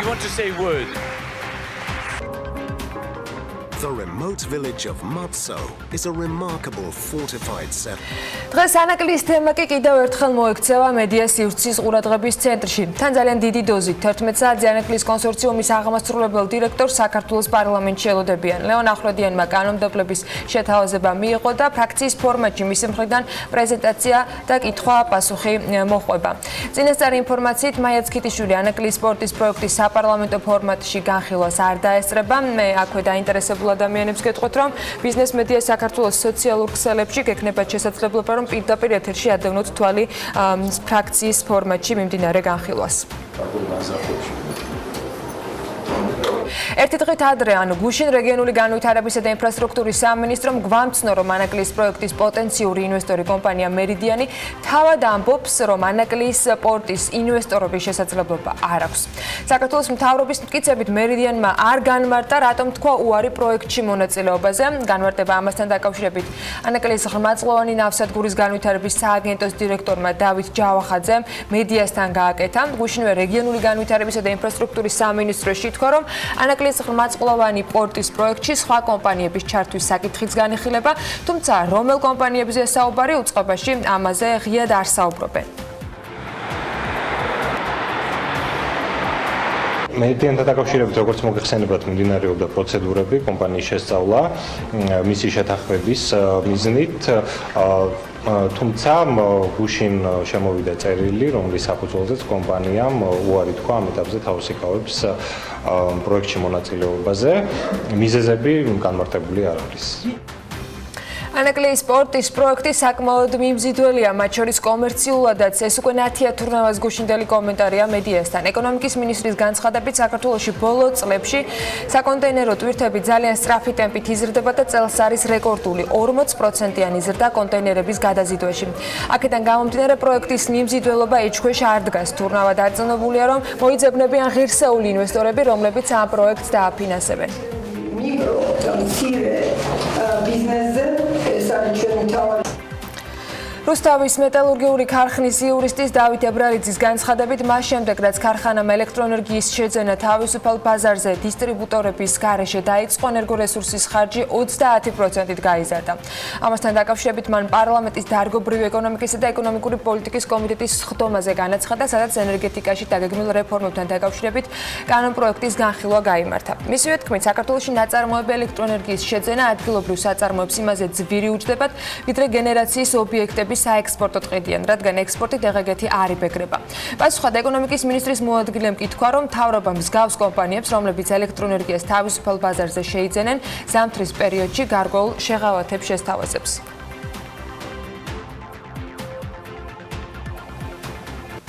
ეკონომიკისა და მდგრადი განვითარების მინისტრის მოადგილის დავით ვალაბეიშვილის ინფორმაციით საქართველოს მიწისქვეშა გასაცავი 2023 წელს ექნება. რაც შეეხება მიმდინარე სამუშაოებს, მინისტრის მოადგილის თქმით, ჯერჯერობით სატენდერო პროცედურები მიმდინარეობს და ობიექტის მშენებელი კომპანია გამოვლენილი არ არის. 250 მილიონი ევროს მოცულობის კი KfW-სა და ევროპის საინვესტიციო ბანკისგან პროექტს უკვე დამტკიცებული აქვს. ცეცხლ საქართველოს ნავთობისა და გაზის კორპორაცია საკუთარი სახსრებით მოემსახურება.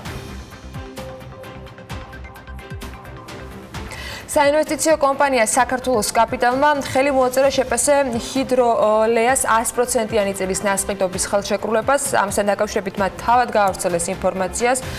შპს ჰიდროლეა 2012 წელს არის დაარსებული. კომპანიამ 3 მოქმედ ჰიდროელექტროსადგურს ფლობს, რომელთა ჯამური დადგმული სიმძლავრეც არის 20,6 მეგავატი. ამასთანავე ჰიდროლეას ეკუთვნის 19 მეგავატიანი სიმძლავრის ჰესის მშენებლობის უფლება. შპს ჰიდროლეას ჰესები ახმეტა და დებედა მდინარე ალაზანსა და მდინარე დებედაზე მდებარეობს. ეს ჰესები 2014-15 წლებშია გაშვებული. მესამე ჰესი კასლეთი 2 მდებარეობს სვანეთში, მდინარე კასლეთზე, რომელიც ოპერირება 2018 წლის მეორე ნახევარში დაიწყო. 19 მეგავატიანი ჰესის დარჩის მშენებლობის დაწყება კი სვანეთში, მდინარე დარჩზე 2020 წელს იგეგმება. ჰესი ექსპლუატაციაში მომავალი წლის ბოლოს უნდა გაეშვას.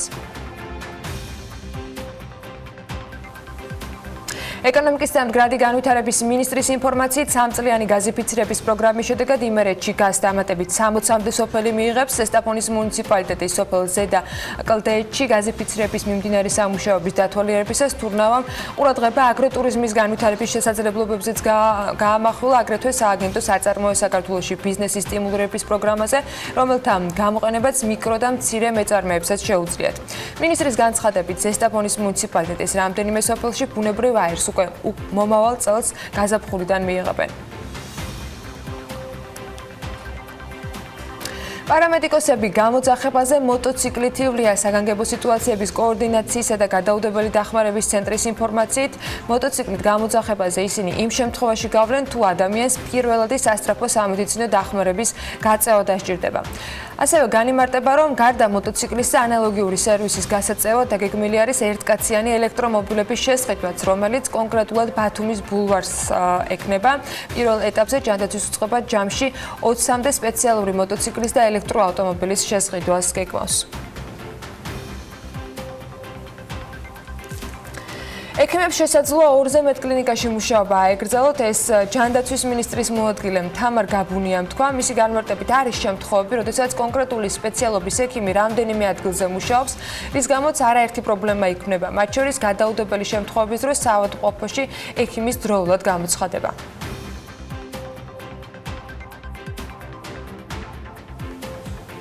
საქართველოს რეგიონებში მცხოვრები ახალგაზრდებისათვის ინოვაციებსა და ტექნოლოგიებში გადამზადების პროგრამა მოქმედა. ამ პროგრამის ფარგლებში გადამზადებული ბენეფიციარები ტექ სტარტაპებს შექმნიან და ტურისტულ ადგილებს და საქართველოს ეროვნული მუზეუმის კოლექციაში დაცულ ექსპონატებს გააციფრულებენ.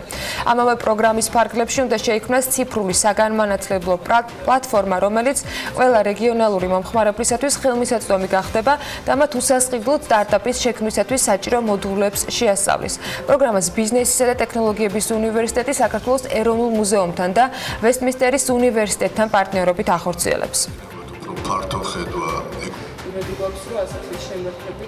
ეს პროექტი შესაბამისად ითვალისწინებს ყველა ტურისტულ ლოკაციაზე, იმ ტერიტორიაზე მცხოვრები მოსახლეობისთვის, განსაკუთრებით ახალგაზრდებისთვის, ციფრულ ტექნოლოგიებში გადამზადებას, ინოვაციების და სამეწარმეო იდეების გენერირებაში მათ ხელშეწყობას. ამ პროგრამაში ძალიან კარგი თანამშრომლობები და დაარსდა უკვე სხვადასხვა ქართულ და ბრიტანულ უნივერსიტეტებს შორის და მათ შორის არის სამაგალითო თბილისის ბიზნესისა და ტექნოლოგიების უნივერსიტეტის თანამშრომლობა ბრიტანელ პარტნიორებთან. აი ეს პარტნიორობა ვესტმინსტერის უნივერსიტეტთან არის ახალ დაარსებული, ახალ ჩამოყალიბებული და უმნიშვნელოვანესია. ჩვენი მუზეუმები, რეგიონალური მუზეუმები წარმოადგენს უკვე აბსოლუტურად თანამედროვე ინსტიტუციებს და ეს გახლავთ პლატფორმა, სადაც ერთმანეთს ხვდება ხელოვნება, მეცნიერება, განათლება და დღეს ემატება მას ტექნოლოგიაც და შემდგომში ეკონომიკაც. ასე რომ მსგავსი პროექტები არის სწორედ მომავლისკენ მიმართული. პირველადი მოხმარების მედიკამენტების ფასები ბოლო წლებში 80%-ით გაიზარდა. ამის შესახებ სტატისტიკის ეროვნული სამსახურიდან მონაცემები ფაქტ-ჩეკმა გამოითხოვა. როგორ იზრდებოდა წლების განმავლობაში მედიკამენტებზე ფასები? დეტალები შეგვიძლია სიუჟეტში ვნახოთ. პირველადი მოხმარების მედიკამენტების ფასები ბოლო წლებში 80%-ით გაიზარდა. სტატისტიკის ეროვნული სამსახურის ინფორმაციით, 2013 წლიდან 2019 წლის აგვისტომდე პერიოდში ანტიბიოტიკები 76%-ით გაძვირდა. მიმდინარე წლის განმავლობაში კი წლიური ზრდა 11%-ია. სექსტატის მონაცემებით 2011 წელს ძირითადი მოხმარების მედიკამენტები 3.6%-ით, 2012 წელს კი 8.6%-ით გაიაფდა. ფარმაცევტული ნაწარმის ფასი მცირედით 0.5%-ით შემცირდა 2013 წელსაც. შემდგომ წლებში კი მედიკამენტების ფასის მკვეთრი ზრდა აღინიშნებოდა. წამლების ფასი 2014 წელს 14.2%-ით, ხოლო 2015 წელს 24.5%-ით გაიზარდა. საპირისპირო ტენდენცია დაფიქსირდა 2016 წელს, როცა მედიკამენტების ფასი 0.8%-ით შემცირდა. 2017 წელს კი წამლის ფასი 15.5%-ით გაიზარდა. პირველადი მოხმარების წამლების ფასმა 4%-იანი ზრდა აჩვენა 2018 წელს. მიმდინარე წლის სექტემბრის მონაცემებით კი ბოლო 1 წელიწადში ფარმაცევტული ნაწარმის ფასი 6.6%-ით არის მომატებული. ფაქტჩეკმა ის მიზეზებიც გააანალიზა, რამაც მედიკამენტების ფასების სრულებაზე მოახდინა გავლენა. მათ შორის მოხდა 2009 წელს წამლისა და ფარმაცევტული საქმიანობის შესახებ კანონში ცვლილებები, რომლის მიხედვითაც სამკურნალო საშუალებების იმპორტისთვის დაწესებული მთელი რიგი ბარიერები მოიხსნა და ამასთან ბაზარზე პარალელური იმპორტი დაუშვეს. 2016 წელს მედიკამენტების ფასების მცირედი შემცირება კი ერთის მხრივ 2016 წლის გაზაფხულის პერიოდში ლარის კურსის გამყარების, მეორე მხრივ კი საქართველოს ფარმაცევტულ ბაზარზე ახალი კომპანია ჰუმანითი ჯორჯია შემოსვლას უკავშირდება. ყველაზე მთავარ მიზეზად კი, რომელმაც წამლის ფასის სრულება განაპირობა კურსის მერყეობა. ლარის გაუფასურება 2014 წელს დაიწყო, შესაბამისად მედიკამენტების ფასებიც სწორედ ამ პერიოდიდან გაიზარდა. მიმდინარე წელს ლარის კურსის მკვეთრი გაუფასურების გამო სავარაუდოა, რომ წლის ბოლოსთვის მედიკამენტებზე ფასები კიდევ უფრო გაიზრდება.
მოგიბრუნდებით TV-ში სტარტაპერის რუბრიკით, რომელსაც ტრადიციულად ლევან თაღიაშვილთან ერთად წარმოგიდგენთ, ვინც თავისი დროის დიდ ნაწილს ოფისში ატარებს, ალბათ მათთვის ნაცნობია ჯანსაღად კვების პრობლემა. Foodbox-იდან ლევანის მორიგი სტუმრები სწორედ ამ პრობლემის გადაჭრას ცდილობენ. ჯანსაღი კვება და სწრაფი მომსახურება ის მთავარი აქცენტებია, რასაც სტარტაპი დიდ ყურადღებას აქცევს და სხვათა შორის მცირე დროში მათ მოახერხეს და გარშემო ერთგული მომხმარებლებით შემოიკრიბეს. Როგორ და რა შეთავაზებები აქვს კომპანიას დაინტერესებულთათვის, დანარჩენს უკვე ლევანი მოგუყვება სტუმართან ერთად. ლევან დილა მშვიდობისა.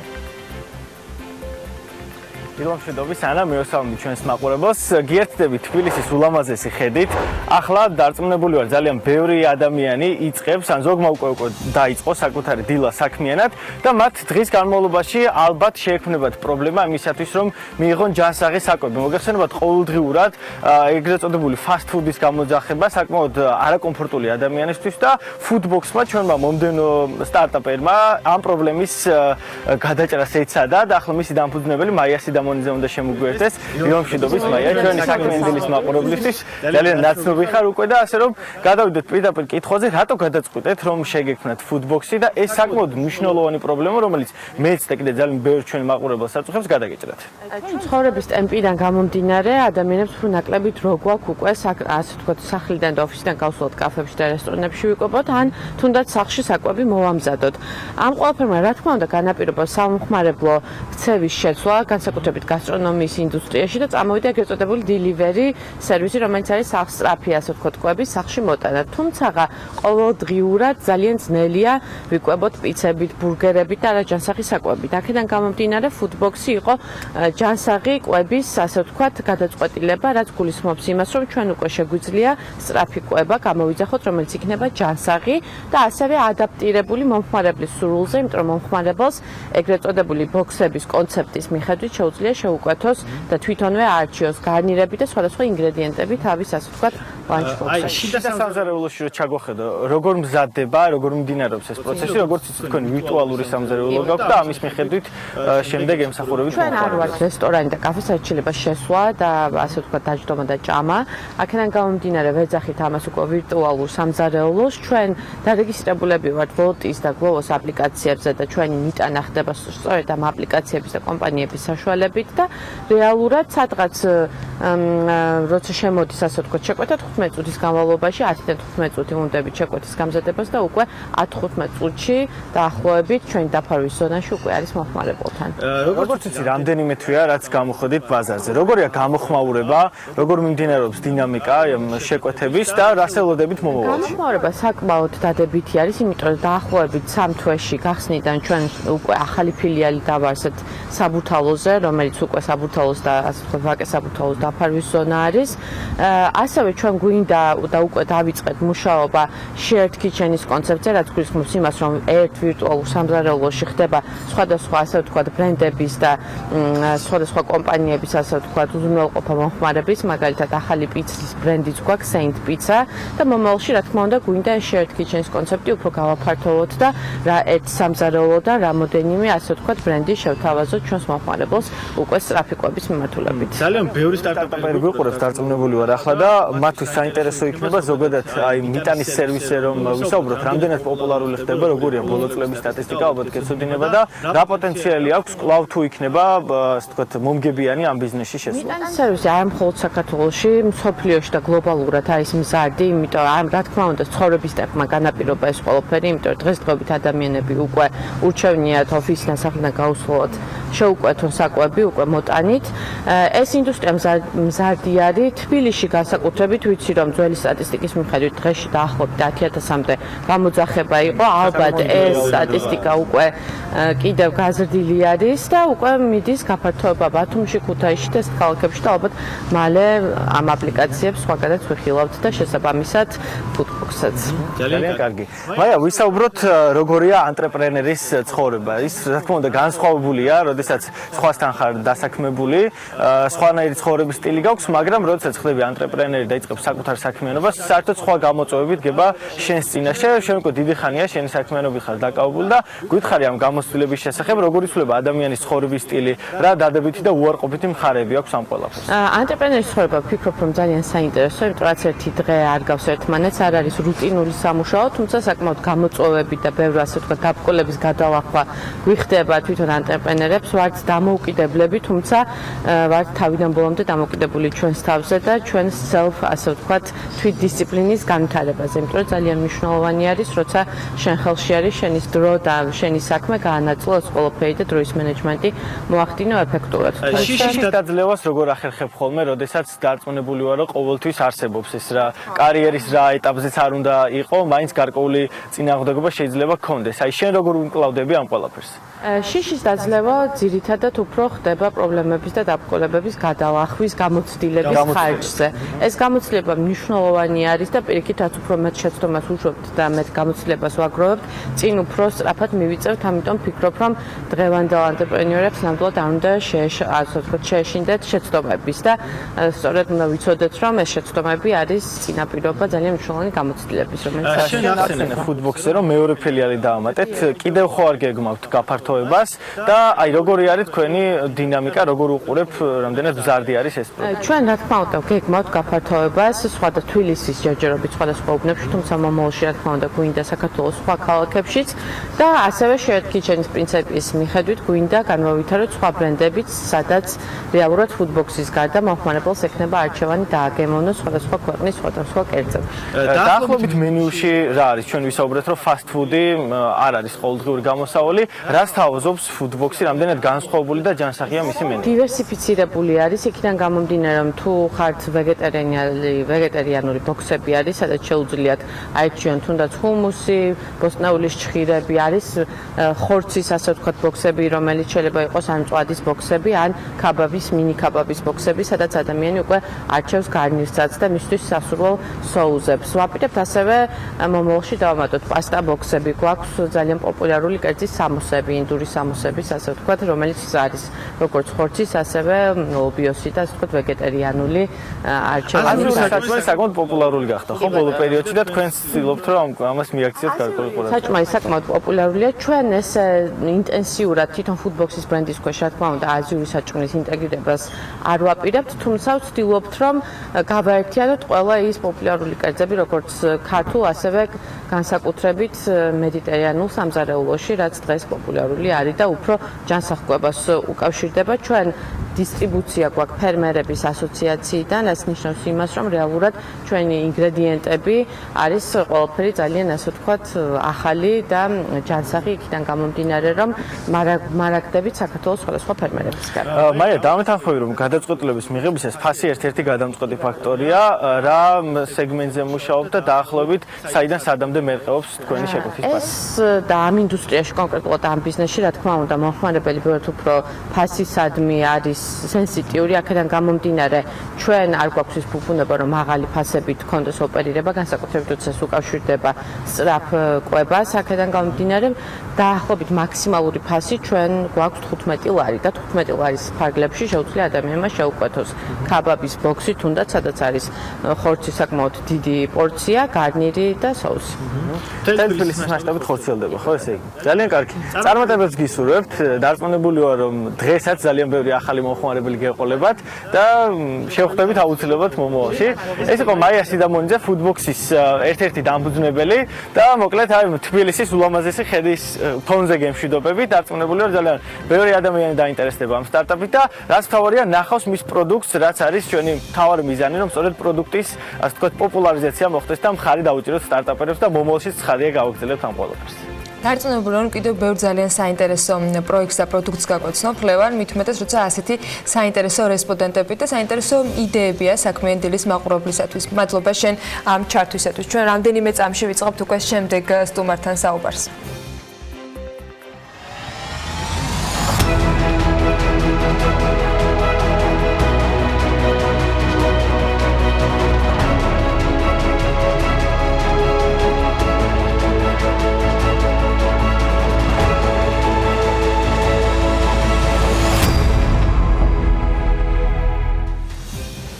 დილა მშვიდობის, მსოფლიო როგორც ასეთი ტრადიციულად ძალიან საინტერესო თემებს გვიმზადებს, სანამ ალექსი პეტრიაშვილი რამდენიმე თემას გაშლის მარადიულ საკითხზე, რომელსაც Brexit-ი ქვია, მცირე შესავალს გავაკეთებთ.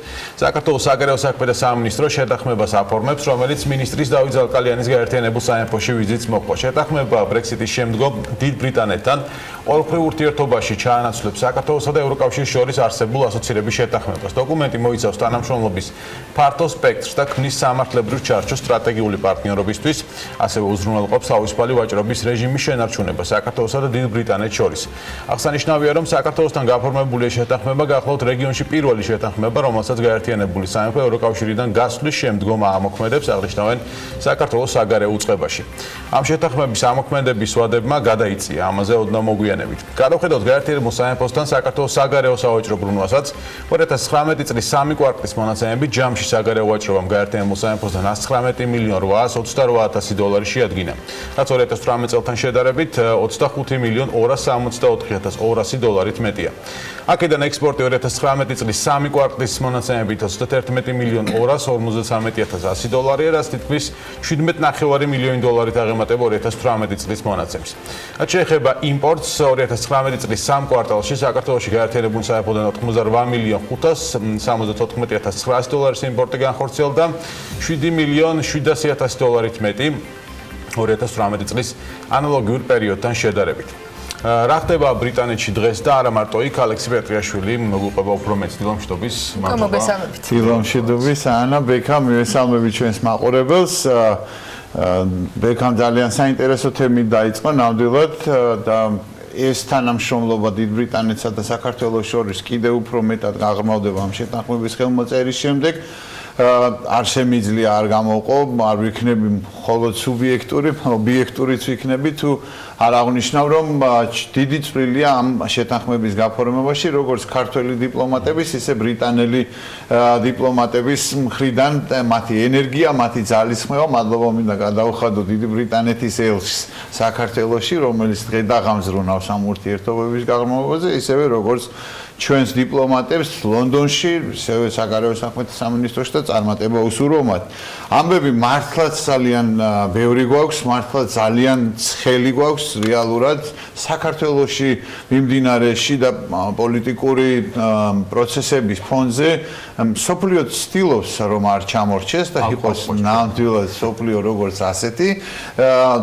თქვენ განსაჯეთ თვითონ, რა თქმა უნდა, სად უფრო მეტად ცხელა პოლიტიკურად და სად უფრო მაღალია რეალურად ურთიერთობებში ტემპერატურა, მაგრამ დავიწყოთ ისეთი მნიშვნელოვანი თემით, როგორიც იყო ნომერ პირველი ტერორისტის ალ-ბაღდადის განადგურება, ლიკვიდაცია, რომელსაც ესე ვთქვათ, აი მართლა რომელმაც სულზე მიუსწრო დონალდ ტრამპის მიერ სირიიდან ჯარების გაყვანის გადაწყვეტილებას. წინა გადაცემებში საუბრობდით ამის თაობაზე, იყო ძალიან სერიოზული კრიტიკა, იყო ძალიან სერიოზული ესე ვთქვათ, ნეგატიური დამოკიდებულება, როგორც მისსავე ბანაკში რესპუბლიკელების, მაღალი რანგის რესპუბლიკელების მხრიდან, ისე დემოკრატების, დიპლომატების და საერთაშორისო ექსპერტების მხრიდან, რასაც შემდგომ მოყვა უკვე თურქეთის და რუსეთის გააქტიურება, მათი ლიდერების შეხვედრა და მათ მიერ მიღწეული შეთანხმება. აი ზუსტად აი ამ განვითარებების ფონზე თავად დონალდ ტრამპმაც მიიღო გადაწყვეტილებები, რომელიც ეხება სირიაში ნავთობის საბადოების უსაფრთხოების უზრუნველსაყოფად ამერიკული კონტინგენტის ერაყიდან შებრუნებას, იქვე ადგილზე დატოვებას და მან გააკეთა განაცხადი, რომ ძალიან ცოტა ხნის წინ ძალიან მნიშვნელოვანი დიდი რამ მოხდა, გააკეთა ბუნებრივია და რა თქმა უნდა Twitter-ზე, ხოლო შემდგომში თქვა, რომ ამას მიუძღვნდა სპეციალურ პრეს-კონფერენციას. არ ვიცი როგორ შევაფასოთ ეს ბედის ირონიად, არ ვიცი როგორ შევაფასოთ ეს უკუღმართობად თუ როგორც გნებავთ, მაგრამ ალი-ბაღდადის აღმოჩენაში ყველაზე აქტიური მონაწილეობა მიიღეს სწორედ ქურთებმა, რომელთაც ერთობლივი ძალისხმევით ცენტრალური სადაზვერვო სამმართველოს სპეციალურ ჯგუფთან ერთად აღმოჩენილი იქნა, დაკავებული იქნა ის საკონტაქტო პირები, რომლებიც იყვნენ უახლოეს გარემოცვაში, რომელსაც ჰქონდათ ძალიან მნიშვნელოვანი ინფორმაცია, ეს ყველაფერი ხდება ზაფხულში. მათ შორის იყვნენ ერთ-ერთი კურიერი, რომელსაც მიქონდა ინფორმაციები, იყო ერთ-ერთი ყოფილი მეუღლე ბაგდადის და ფრთხილად იყავით, ასევე ერთ-ერთი მისი ახლო ნათესავი, რომლებმაც საერთო ჯამში მიაწოდეს ისეთი დაზუსტებული და დადასტურებული ინფორმაცია, რომელმაც მიაღებინა გადაწყვეტილება ამ ოპერაციის ჩატარების. ესენი არის ის წყაროები, რომელზე დაყრდნობითაც მათ მიაგნეს იმ, ასე ვთქვათ, მიწისქვეშა საცავებს, გვირაბებს, სადაც იყო ჩამალული ბაღდადი და საინტერესოა, რომ ეს ინფორმაცია თავდაპირველად მათ მოიპოვეს ერაყის ტერიტორიაზე არსებული მიწისქვეშა საცავებიდან, შემდგომ რომელიც უკვე დაზუსტებით მივიყვანდა მათ ჩრდილო-დასავლეთ სირიამდე. ოპერაციის განხორციელებისას იცით, რომ მათ შეტყობინება გაუგზავნეს ამერიკის შეერთებულმა შტატებმა რუსეთს, თურქეთს, საქმის კურსში იყვნენ სირიელებიც და 4 საათის განმავლობაში ხორციელდებოდა ეს ოპერაცია, რომელშიც ჩართული იყო ამერიკული ავიაცია, სადაზვერვო დრონები და ასე შემდეგ. ძალიან მნიშვნელოვანია, რა თქმა უნდა, ის გარემოება, რომ ნომერ პირველ ტერორისტი იქნა განადგურებული ტერორიზმთან ბრძოლაში, თუმცა ამას ასევე მოყვა მაინც გარკვეულწილად ფრთხილი შეფასებები. იყო შეფასება, რომ კი მნიშვნელოვანია, მაგრამ ეს არ ნიშნავს ტერორიზმთან ბრძოლის დასრულებას. მნიშვნელოვანია, მაგრამ ერთი ალი-ბაღდადის ნაცვლად მოვა მეორე და ასე შემდეგ. სხვათა შორის მალევე დაასახელეს სავარაუდო შემცვლელი ISIS-ის ისლამური სახელმწიფოს წარმომადგენლებმა, თუმცა გუშინ უკვე დონალდ ტრამპმა ასევე დაწერა Twitter-ზე უკან კონკრეტული სახელის მითითებით, რომ მაღალი ალბათობით ყველაზე სავარაუდო კანდიდატი ბაღდადის შემცვლელი იქნა განადგურებული ჩვენი სპეციალური ძალების მხრიდან. ოპერაციის დროს შემდეგი უკვე ოპერაციის შემდეგ. ამ ოპერაციის დროს მათ ოფიციალურად განაცხადეს, რომ კიდევ 2 ძალიან მნიშვნელოვანი ტყვე აიყვანეს, ასევე მათ განაცხადეს, რომ ალი-ბაღდადის აღარაფერი ქონდა დარჩენილი, სხვა თუ არა თავი აეფეთქებინა და საკუთარ თავთან ერთად საკუთარი 3 შვილიც აფეთქას. სხვათა შორის აქ უკვე ხდება პარალელების გავლება ობამას ადმინისტრაციასა და ტრამპის ადმინისტრაციას შორის ამ ოპერაციის განხორციელებაში და მის შემდგომ შეფასებებში. ოპერაციის სირთულეს ის წარმოადგენდა, რომ ამ 3 ბავშვის გარდა კიდევ 11 შვილი იყო, ქალები იყვნენ იქ ადგილზე და საფრთხეს წარმოადგენდა, რომ შესაძლებელი იყო ოპერაცია 14 ბავშვის მსხვერპლით დასრულებულიყო, რაც ძალიან ცუდად აისახებოდა ბუნებრივი როგორც უშუალო დონალდ ტრამპის პოლიტიკურ იმიჯზე, ისე ზოგადად ამერიკის შეერთებული შტატების მხრიდან ოპერაციის განხორციელებაზე და მის, ესე ვთქვათ, წარმატების შეფასებაზე, მაგრამ განხორციელდა უმაღლეს დონეზე. ჩართული იყო ჩვენი 4-ფეხა მეგობრებიც, მათი 4-ფეხა მეგობრებიც, რომელთა სახელის ვინაობას არ არის გამხელილი, თუმცა ფოტო დატვიტა ტრამპმა, ესე ვთქვათ, მაგრამ მან მცირედი დაზიანებაც მიიღო და ძაღლმა ცუგამ 4-ფეხა ოპერაცია 4-ფეხა მეგობარმა ჩვენმა ოპერაციის განხორციელების დროს, მაგრამ გადარჩა და არის კარგად და წარმატებულად განაგზობს თავის საქმიანობას. რა იყო მნიშვნელოვანი, როდესაც დონალდ ტრამპმა გამართა პრესკონფერენცია, მან განაცხადა, რომ ალი-ბაღდადი მოკვდა როგორც ძაღლი. ანუ მე მას ციტირებ, როგორც ჩაძაღლდა. ესეთი ტერმინოლოგიით გამოვიდა ის წარსდგა აუდიტორიის წინაშე, რამაც კრიტიკა ბუნებრივია გამოიწვია მისი ოპონენტების მხრიდან, გაცილებით უფრო სოლიდური იყო, სერიოზული ობამა, როდესაც მან ისაუბრა ბინ ლადენის წინააღმდეგ ოპერაციის განხორციელებაზე. ტრამპმა მოახდინა დემონსტრირება იმისა, რომ არ არის საჭირო, ასე ვთქვათ, გაფეტიშება ამ ტერორისტების ლიდერების და ის დააკნინა მაქსიმალურად საერთაშორისო ლაჩარის უწოდა, ხო? თუ არ ვსწავლობ. ბატონო? მოკვდა როგორც ლაჩარი და როგორც ლაჩარი ის ცრემლებისგან იღურებოდა და ასე შემდეგ იროდა და სლუკუნებდა ბოდიში ამ გამოთქვისთვის, როდესაც თავს იფეთქებდა, არავინ არ იცის ახლა ეს დადუსტებით ნამდვილად ასე არის თუ არა, მაგრამ მაქსიმალურად შეეცადა დაეკნინებინა ტერორისტების ლიდერი. ეს დიდი განსხვავება, რა თქმა უნდა, არ იყო იმდენად აქტუალური ადმინისტრაციების ხელმძღვანელებს, ანუ მის წინამორბედ და მოქმედ პრეზიდენტებს შორის, თუმცა ეს ყველაფერი, რა თქმა უნდა, გადადის პოლიტიკურ სიბრტყეში, რომელიც ესეთი მაღალი ტემპერატურით გამოირჩევა ასევე ამერიკის შეერთებულ შტატებში, იმიტომ რომ გარდა ამ სირიასთან დაკავშირებული გადაწყვეტილებისა და გარდა რა თქმა უნდა მნიშვნელოვანი საერთაშორისო აქტივობისა, ამერიკის შეერთებული შტატების პრეზიდენტის წინააღმდეგ იმპიჩმენტის პროცედურების განხორციელებას იკრებს სიმძლავრეებს სულ უფრო და უფრო მეტად. გუშინ კონგრესის წინაშე ჯერ კიდევ დახურულ სხდომაზე და ჯერ კიდევ დახურული მოსმენების დროს წარსდგა ამერიკელი სამხედრო ვეტერანი ვიცე-პოლკოვნიკი ალექსანდრ ვინდმანი, რომელიც არის წარმოშობით ოდესელი ებრაელი, რომელმაც ემიგრირება მისმა ოჯახმა ემიგრაციაში წავიდა ამერიკის შეერთებულ შტატებში, ცხოვრობდნენ ბრაიტონზე და იქიდან დაიწყო ამ ახალგაზრდა კაცის კარიერა, რომელიც არის დაჯილდოებული ერთ-ერთი უმაღლესი ჯილდოთი როგორც სამხედრო მოსამსახურე სამხედრო ოპერაციებში მონაწილეობისთვის, იყო დაჭრილი, რისთვისაც მან მიიღო მეწამული გული, ერთ-ერთი ყველაზე მაღალი ჯილდოა. შესაბამისად, მისი პატრიოტიზმი, მისი ქვეყნისადმი ერთგულება ნამდვილად კითხვის ნიშნის ქვეშ ვერანაირად ვერ დადგებოდა, თუმცა როდესაც მან ჩვენება მიცა, მან ისაუბრა ყველაზე მთავარზე და ძალიან მნიშვნელოვანზე, რომ ის ესწრებოდა, ანუ იყო ყურმილზე, ერთ-ერთ ყურმილზე, როდესაც შედგა საუბარი დონალდ ტრამპსა და უკრაინის პრეზიდენტ ზელენსკის შორის, სადაც მან ორჯერ გაიმეორა და ახსენა ჰანტერ ბაიდენი და მისი კომპანია ბურიზმა და ასევე მან შეექმნა შტაბ-ეშტილება, რომ პრეზიდენტი ტრამპი ახდენდა ზეწოლას თავის უკრაინელ კოლეგაზე, რომ განხორციელებულიყო გამოძიება მისი კონკურენტის ჯო ბაიდენის ამ პროცესში ჩართულობასთან დაკავშირებით.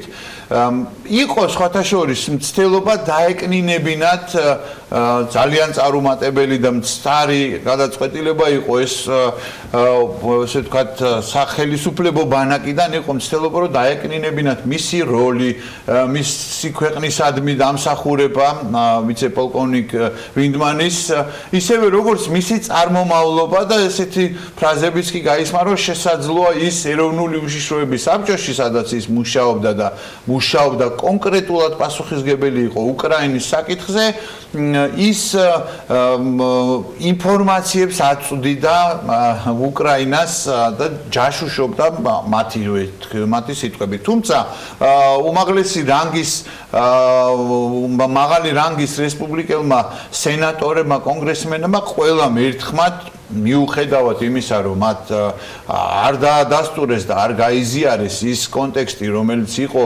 ასე ვთქვათ, გამოკითხვის დროს დაფიქსირებული ამ ვიცე-პოლკოვნიკის ვინდმანის მხრიდან, მათ მის პატრიოტიზმში, ქვეყნისადმი ერთგულებაში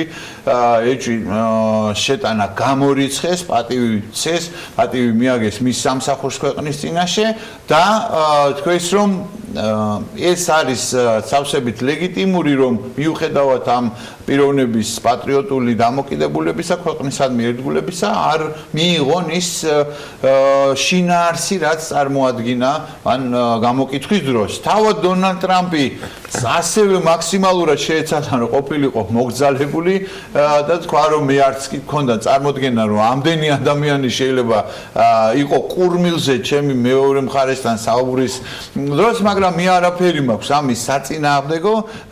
ნახეთ საუბრის ჩანაწერი, რომელიც გამოქვეყნდა თეთრი სახლის მიერ და ის ყველა კითხვას დაუსვამს წერტილს იმ ალქაჯებზე ნადირობის და ლინჩის წესით პრეზიდენტის გასამართლების ცდილობაში, რომელსაც ახლა აქვს ადგილი უმაქნისი ეს მისი შეფასებაა do nothing democrats უმაქნისი დემოკრატების მხრიდან არაფრის ქმნელი დემოკრატების მხრიდან რომელშიც განსაკუთრებით ის გამოარჩევს ერთ-ერთ გავლენიან კომიტეტის თავმჯდომარეს ადამ შიფს განსაკუთრებით მას ებრძვის და თვლის რომ ის მისი იმპიჩმენტი უნდა მოხდეს პირიქით და უნდა წარსდგეს ის სასამართლოს წინაშე ამასობაში დემოკრატებმა მიიღეს საბოლოო ჯამში გადაწყვეტილება რომ ხუთშაბათს ანუ ხვალ განიხილოს კონგრესმა რეზოლუცია რომელიც იძლევა საფუძველს იმპიჩმენტის პროცედურების ოფიციალურად დაწყების. რას ნიშნავს ეს?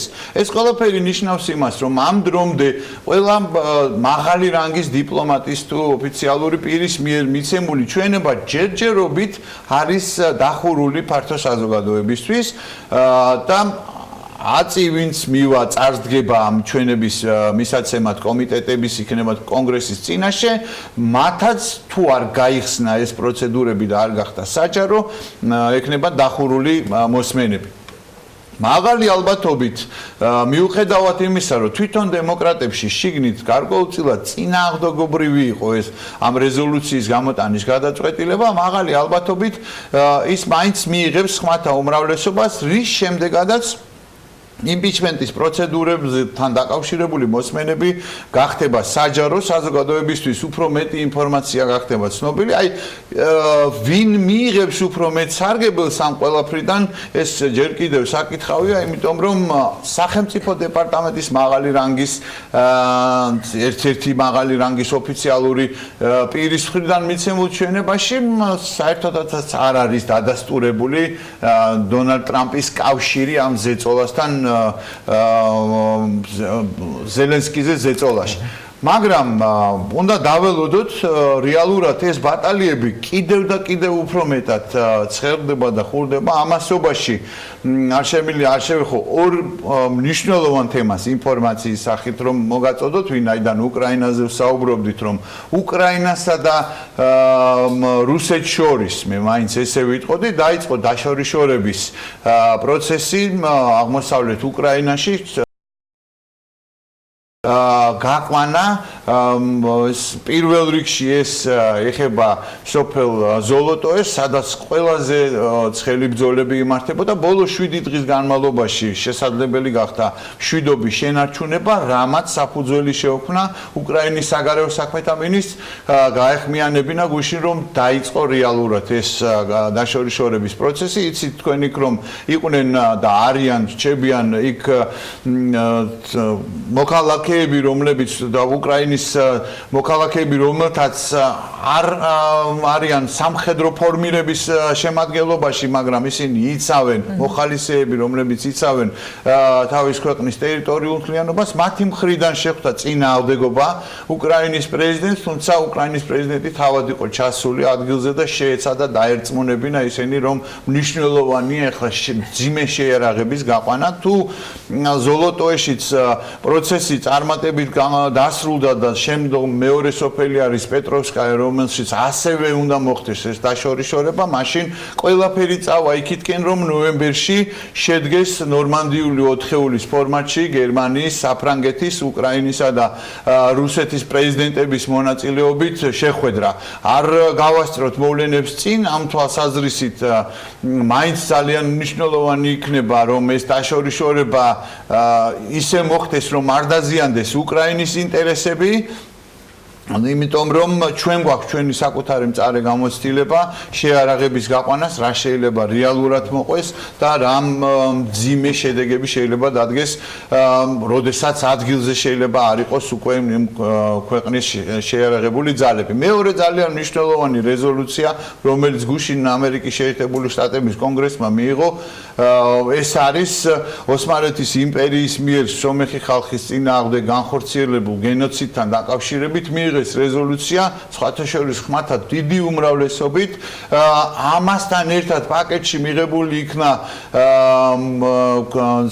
რეზოლუცია რომელიც გულისხმობს თურქეთისთვის სანქციების დაწესებას ეს სანქციები მოიცავს თურქეთის ქმედებებს როგორც სირიაში ოპერაციის განხორციელებას ასევე რუსული S-400-ების შესყიდვას თურქეთის მხრიდან გუშინ თურქეთის დამოუკიდებლობის დღე აღინიშნებოდა სარგებლობს შემთხვევით და ულოცავ თურქეთს თურქ ხალხს ეროვნულ დღესასწაულს უსურვებ მათ წარმატებას მაგრამ ეხლა საკმაოდ ისევ დაიძაბა რეალურად ამერიკის შეერთებულ შტატებსა და თურქეთს შორის ურთიერთობების თურქეთის საგარეო საქმეთა მინისტრმა თქვა რომ ეს აბსოლუტურად უზუსტო აბსოლუტურად გაუმართლებელი გადაწყვეტილებაა კონგრესის მხრიდან და იმედი გამოთქვა რომ ამერიკის შეერთებული შტატების ადმინისტრაცია იმ სულისკვეთებით გააგრძელებს თანამშრომლობას რომელიც იყო მიღწეული ქვეყნის პირველ პირებს შორის 17 ოქტომბერს გამართული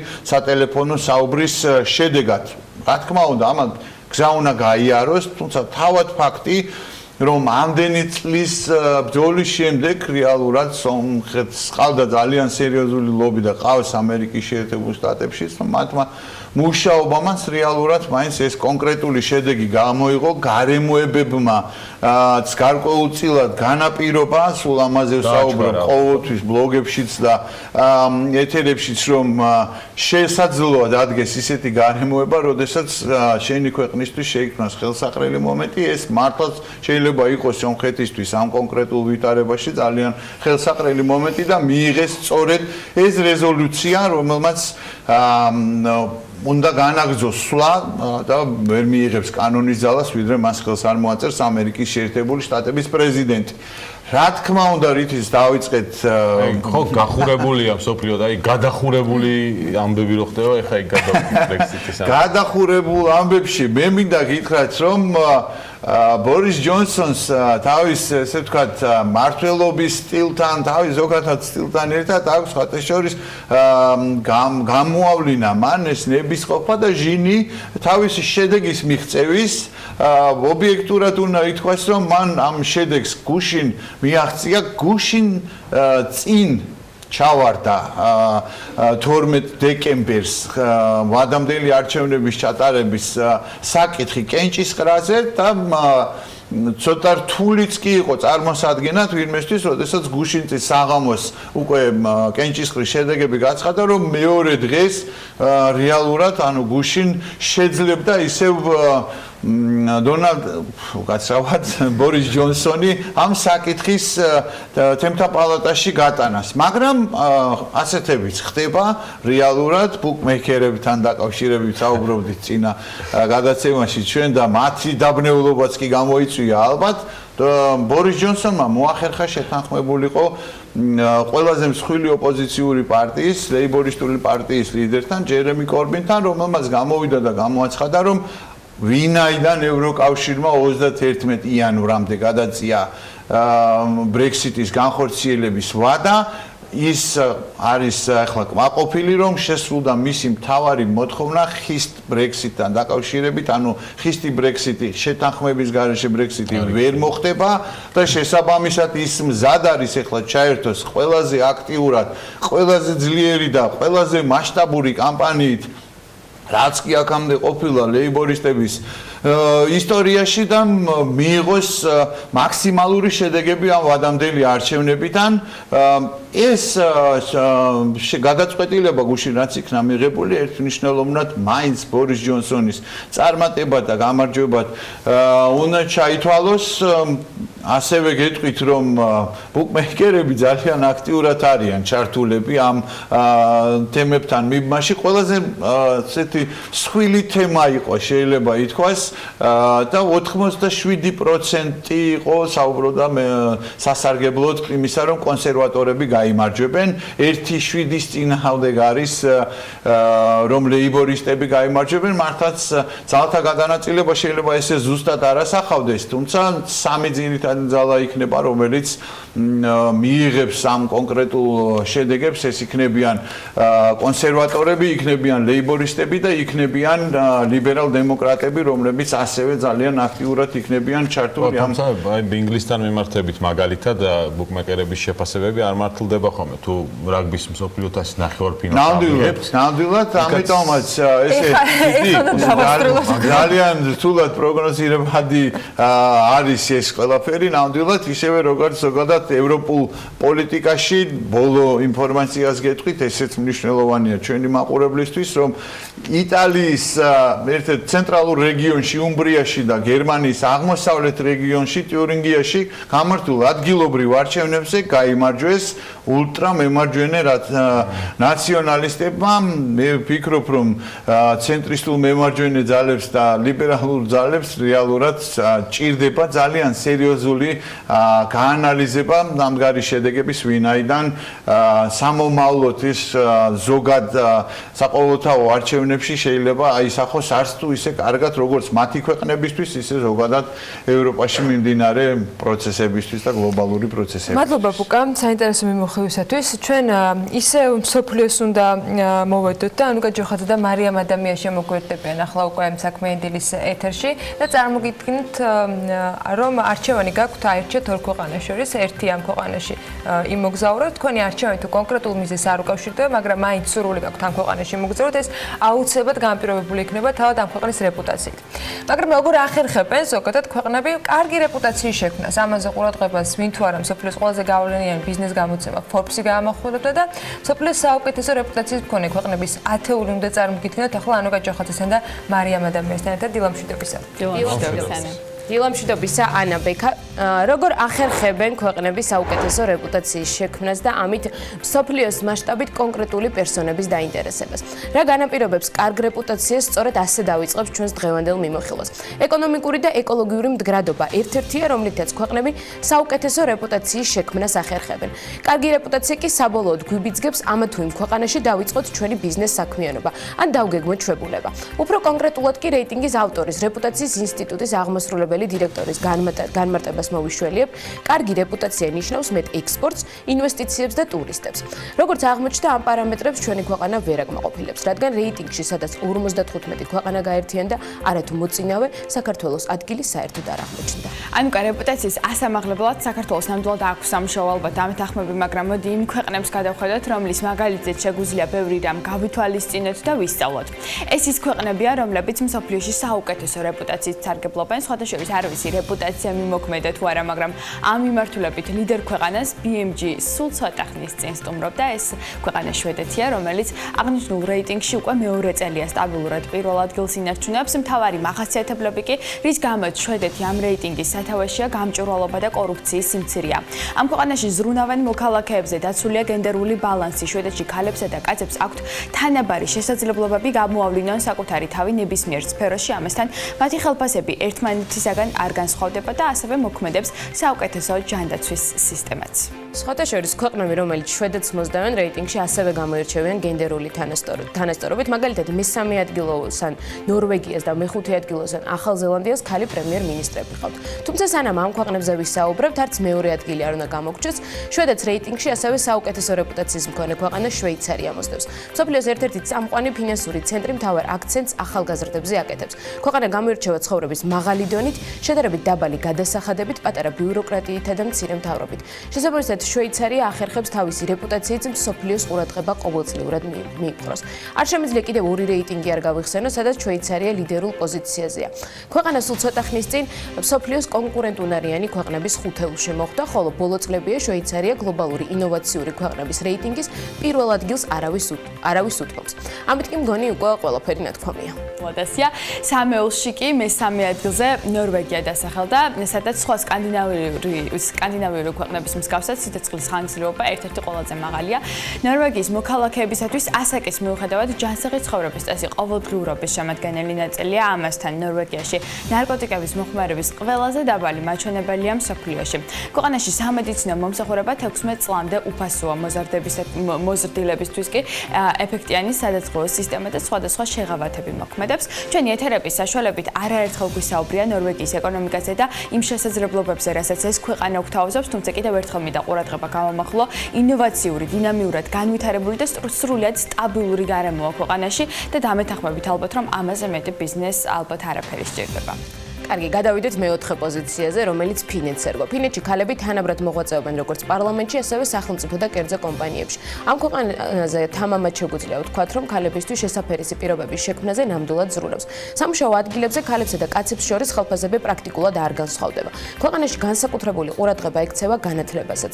მხოლოდ 2016 წელს ქვეყანაში განათლების წლიური ბიუჯეტი 13 მილიარდ 63 მილიონ ევროს შეადგენდა. ხუთეულს კი ახალი ზელანდია ხურავს, ქვეყნის ეკონომიკის მნიშვნელოვანი შემადგენელი ნაწილია სოფლის მეურნეობა, კვების მრეწველობა და ტურიზმი. ქვეყანას ორიენტაცია ექსპორტზე აქვს აღებული. უმთავრეს საექსპორტო ბაზრებად კი ავსტრალია, ამერიკის შეერთებული შტატები, იაპონია და ჩინეთი სახელდება. და მეშვიდე პოზიციებსაც მივედექით, სადაც კანადა და დანია დასახელდა. კანადა წლების განმავლობაში ამ რეიტინგის პირველ ადგილს არავის უთმობდა, თუმცა ფაქტია, ბოლო წლებია ქვეყანამ პოზიციები დათმო, მაგრამ ის მაინც რჩება მაღალი რეპუტაციის მქონე ქვეყნების ათეულში და სამუშაოს მაძიებლებს შორის პოპულარობას არ კარგავს. ქვეყანა ყველა იმ უცხოელ ახალგაზრდა განათლებულ ადამიანს მიესალმება, რომელმაც ინგლისურად ან ფრანგულად საუბარი იცის. დანია კი ნორვეგიის მსგავსად ერთ-ერთი ინოვაციური და დინამიური ქვეყანაა, რომელიც აქცენტს განათლებაზე აკეთებს, შესაბამისად, ბევრ ახალგაზრდას იზიდავს კიდეც. და ბოლოს ათეულში ბოლო ადგილებზე ავსტრალია, ნიდერლანდები და ირლანდია მოხვდნენ. მოქნილობა, ღიაობა და კონკურენტუნარიანობა. ეს სამი მახასიათებელი ავსტრალიამ თავისი ეკონომიკის საკეთილდღეოდ გამოიყენა. შესაბამისად, შეძლო წლების განმავლობაში რეპუტაციის გამყარებაც. ნიდერლანდების ეკონომიკამ კი მსოფლიოში რეპუტაცია იქ არსებული ტრანსნაციონალური კომპანიების დახმარებით შეძლო.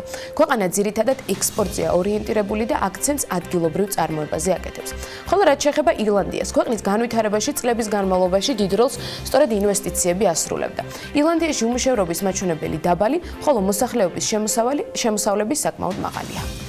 მადლობა ანუკას და მარიამ საინტერესო მიმოხილვისათვის. ჩვენ წინ მცირე სარეკლამო პაუზა გველოდება და რამდენიმე წუთში დაგებრუნდებით.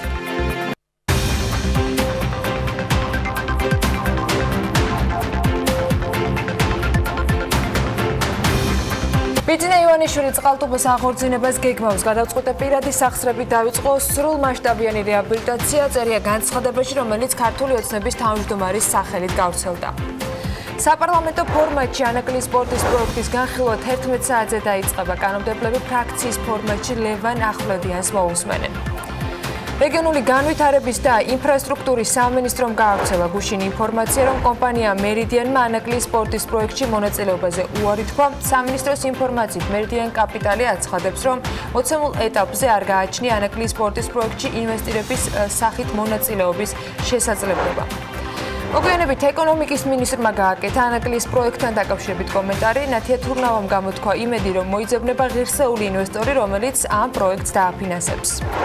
ჯორჯია კაპიტალმა ენერგოკომპანია ჰიდროლეა და მისი კუთვნილი 3 ჰიდროელექტროსადგური შეიძინა. სვანეთში მშენებლობა 2020 წელს დაიწყება. ახალი ჰესის ეკონომიკისა და რადი განვითარების მინისტრის მოადგილე ამბობს, რომ გვინდა თუ არა დროთა განმავლობაში ელექტროენერგიის ტარიფი გაიზრდება. ამავე დროს დავით თვალაბაშვილმა აღნიშნა, რომ ენერგეტიკისა და წყალმომარაგების შესახებ ახალი კანონი ფასების ზრდისგან შედარებით მოწყვლადი მომხმარებლის დაცვას ითვალისწინებს.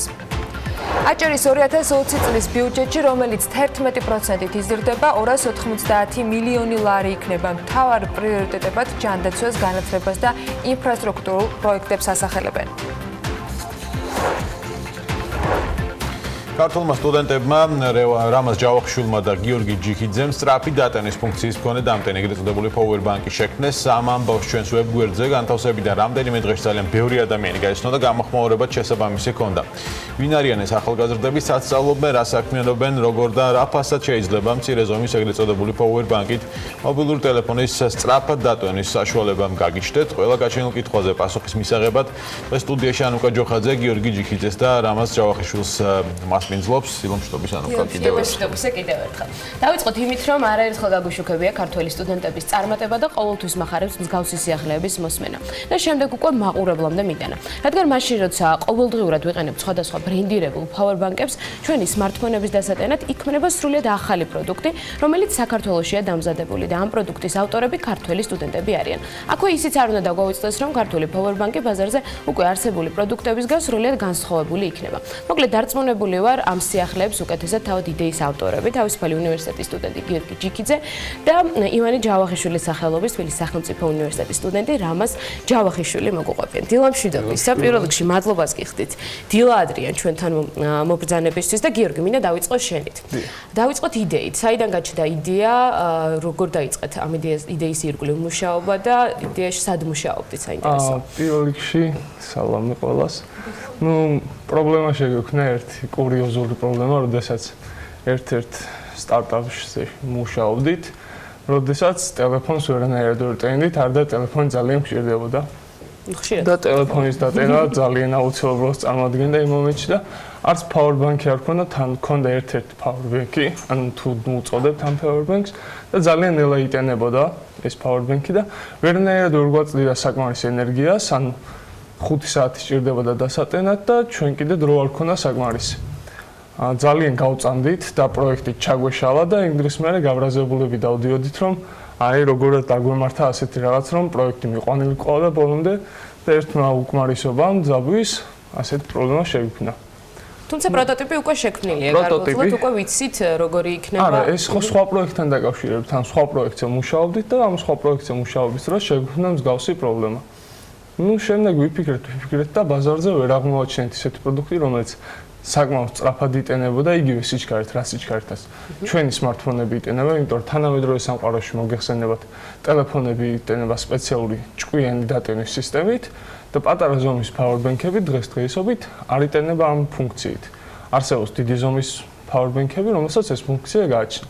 მაგრამ რადგან პატარა ტევადობაში ვერავინ ვერ ახერხებდა ამას, უბრალოდ არ ახერხებდა, ჩვენ გადავწყვიტეთ, რომ ეს პრობლემა გადაგვეჭრა და პატარა ზომის power bank-ებში ისეთი დიდი სიმძლავრე შეგვეყვანა, რომელთაც ის ძალიან სწრაფად დაიტენებოდა. ეს კი იმას დაგვეხმარება, რომ ჩვენ სწრაფად მივიღოთ შემდეგ მისგან დენი. აი პროტოტიპის შექმნაზე რო ახსენე, ზუსტად power bank-ის პროტოტიპზე გკითხე, ანუ პროტოტიპი უკვე შექმნილია და ტექნიკურ მახასიათებლებზე მაინტერესებს უფრო მეტი დეტალი. რითი იქნება გამორჩეული, რა უპირატესობები ექნება თქვენს მიერ შექმნილ power bank-ს უკვე ბაზარზე არსებული სხვადასხვა ბრენდირებული power bank-ებისგან. კი. ანუ თვითონ power bank-ი, როგორც გიორგიმ ახსენა, არის სწრაფი დატანის ფუნქციით, ანუ პრობლემა იმაში არის უცბად რა ვთქვა, რომ ტელეფონს რა სიჩქარითაც ტენით, იმ სიჩქარით ვერ ტენით power bank-ებს. და პლუს მე power bank-ი ტელეფონის დატენა კიდე უფრო სირთულეს წარმოადგენს და უფრო გაწელილი არის ეს დრო. ამიტომაც ეს პრობლემა რო აღმოგვეფხვრა, დავიწყეთ ძიება, კვლევა, ვერ აღმოაჩინეთ მსგავსი პატარა ზომის, ან დაახლოებით ტელეფონის ზომის power bank-ი, რომელიც ასე სწრაფი დატენის ფუნქციით დაიტენებოდა და პირველი ეგრევე გადავწყვიტეთ, რომ გავიკეთებინა, იმიტომ რომ ეს იდეები ძირითადად მაშინ ხდება ხოლმე, როცა საჭიროება მოითხოვს. და ეს საჭიროება დავინახეთ და მაგიტომ გადავწყვიტეთ, რომ დაგვეწყო მუშაობა. აი უფრო კონკრეტულად არის საინტერესო, აი დატენვის ნაწილი რაც ახსენე, ანუ უშუალოდ power bank-ის დატენვას რამდენი საათი ჭირდება, ანუ თუ გაქვთ უკვე ამაზე ინფორმაცია, ან power bank-ი რამდენი საათის განმავლობაში ახერხებს ტელეფონის დატენვას, რაღაც სწრაფი ფუნქციით არის და განსხვავებული იქნება უკვე არსებულებისგან, ხო? უფრო კონკრეტულად რო ვთქვათ. კონკრეტულად რო შევეხოთ მახასიათებლებს, ჩვენი მოცემული პროტოტიპი არის 5300 მილიამპერიანი. ეს იმას ნიშნავს, რომ ნორმალური ელემენტი, ანუ ნორმალური ტელეფონის დატენა შეუძლია 1.5-ჯერ, iPhone-ების შედარებით მეტჯერ, დაახლოებით 2-ჯერ დატენა შეუძლია მეტი. ასევე მნიშვნელოვანი პარამეტრი არის, თუ რა დროში შეუძლია თვითონ power bank-ის ელემენტს დატენვა. ამას უწოდებენ დაახლოებით ტევადობის მიხედვით როგორ იტენება. ზოგადად ელემენტები, ლითიუმ-იონის ელემენტები იტენება ტევადობის ნახევარი დენით. ან თუ მას გააჩნია ტევადობა 5000 მAh, მისი ნახევარით შეუძლია დაიტანოს. ანუ დაახლოებით 5000 mAh ელემენტს სჭირდება რაღაც 10 საათი დასატენად. ჩვენ შემთხვევაში ჩვენი პროტოტიპი დაიტანება დაახლოებით 1 საათში. 10 საათიდან 10 საათი არის ყველაზე მინიმალური, ასე რომ ვთქვათ რა, ყველაზე ცუდი შემთხვევა. საინტერესოა ფინანსების ნაწილი, საიდან შეძელით თვითონ უშუალოდ ფინანსების მობილიზება პროტოტიპის შესაქმნელად და როგორც ვიცი, მე გადავალ უკვე ჩინეთის ერთ-ერთ კომპანიასთან უკვე გაქვთ კომუნიკაცია წარმოების დაწყებასთან დაკავშირებით.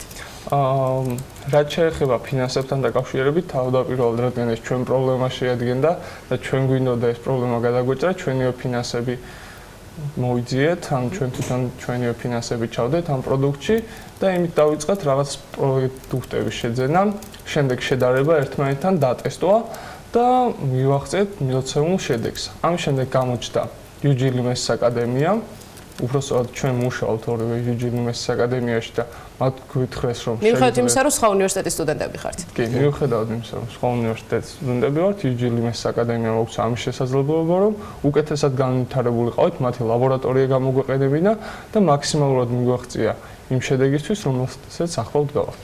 საიდან იღებთ მასალებს PowerPoint-ის დასამზადებლად? ეს არის გამოწერილი, თქვა თქვენ უშუალოდ რა გააკეთეთ, ანუ ააწყეთ ეს ყველაფერი თუ არის ამ სქემებში თქვენი შექმნილი, თქვა ნედლეულით, ასე ვთქვა, ამ ყველაფერი? კი, ანუ მთელი ესე ვთქვა რესურსი, რა თქმა უნდა, ნებისმიერი დიდი კომპანიას და პატარა კომპანიას ტექნოლოგიური ჩინეთიდან უკვეთავს ყველა ნაწილს, დამზადებაც იქ ხდება, თუმცა მთავარი ის არის ინტელექტუალური რესურსის განხორციელება სად მოხდა.